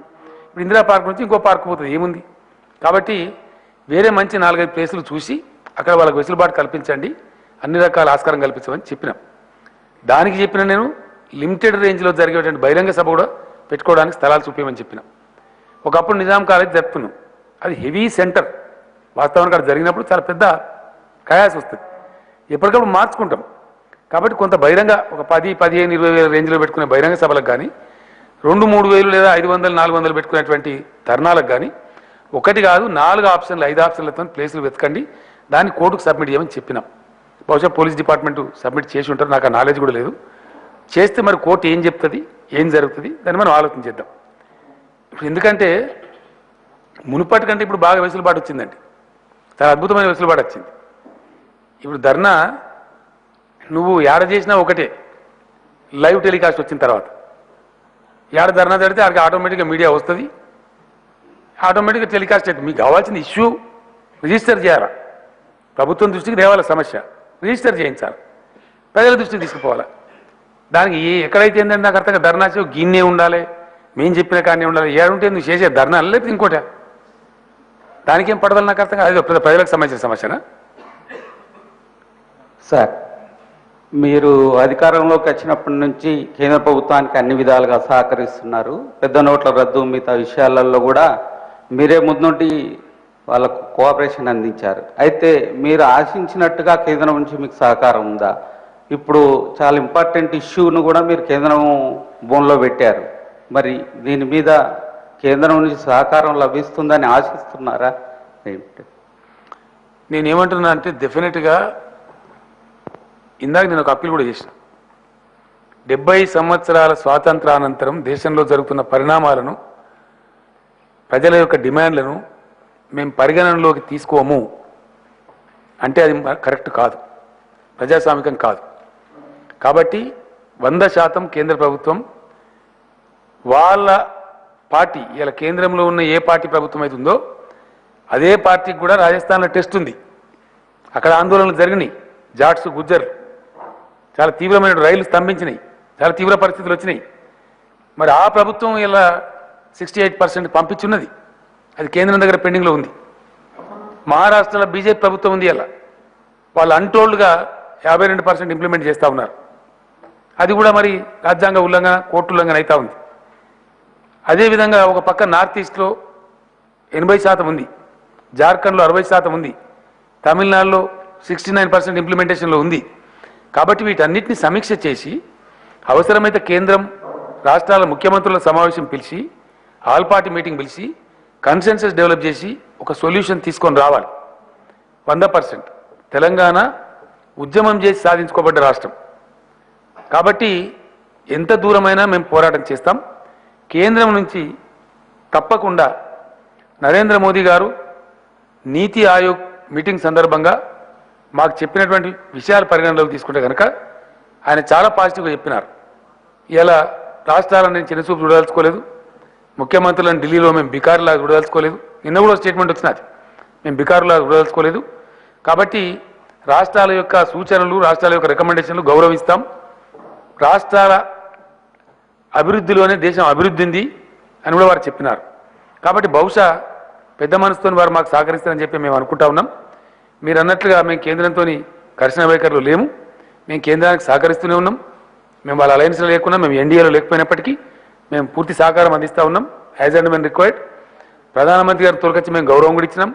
కాబట్టి కేంద్రం తప్పకుండా ఈ విషయంలో ముందుకు వస్తుందని నేను అనుకుంటా ఉన్నా, ఎక్స్పెక్ట్ చేస్తూ ఉన్నా. లేకపోతే ఎంత దూరమైనా సరే ఈ యుద్ధానికి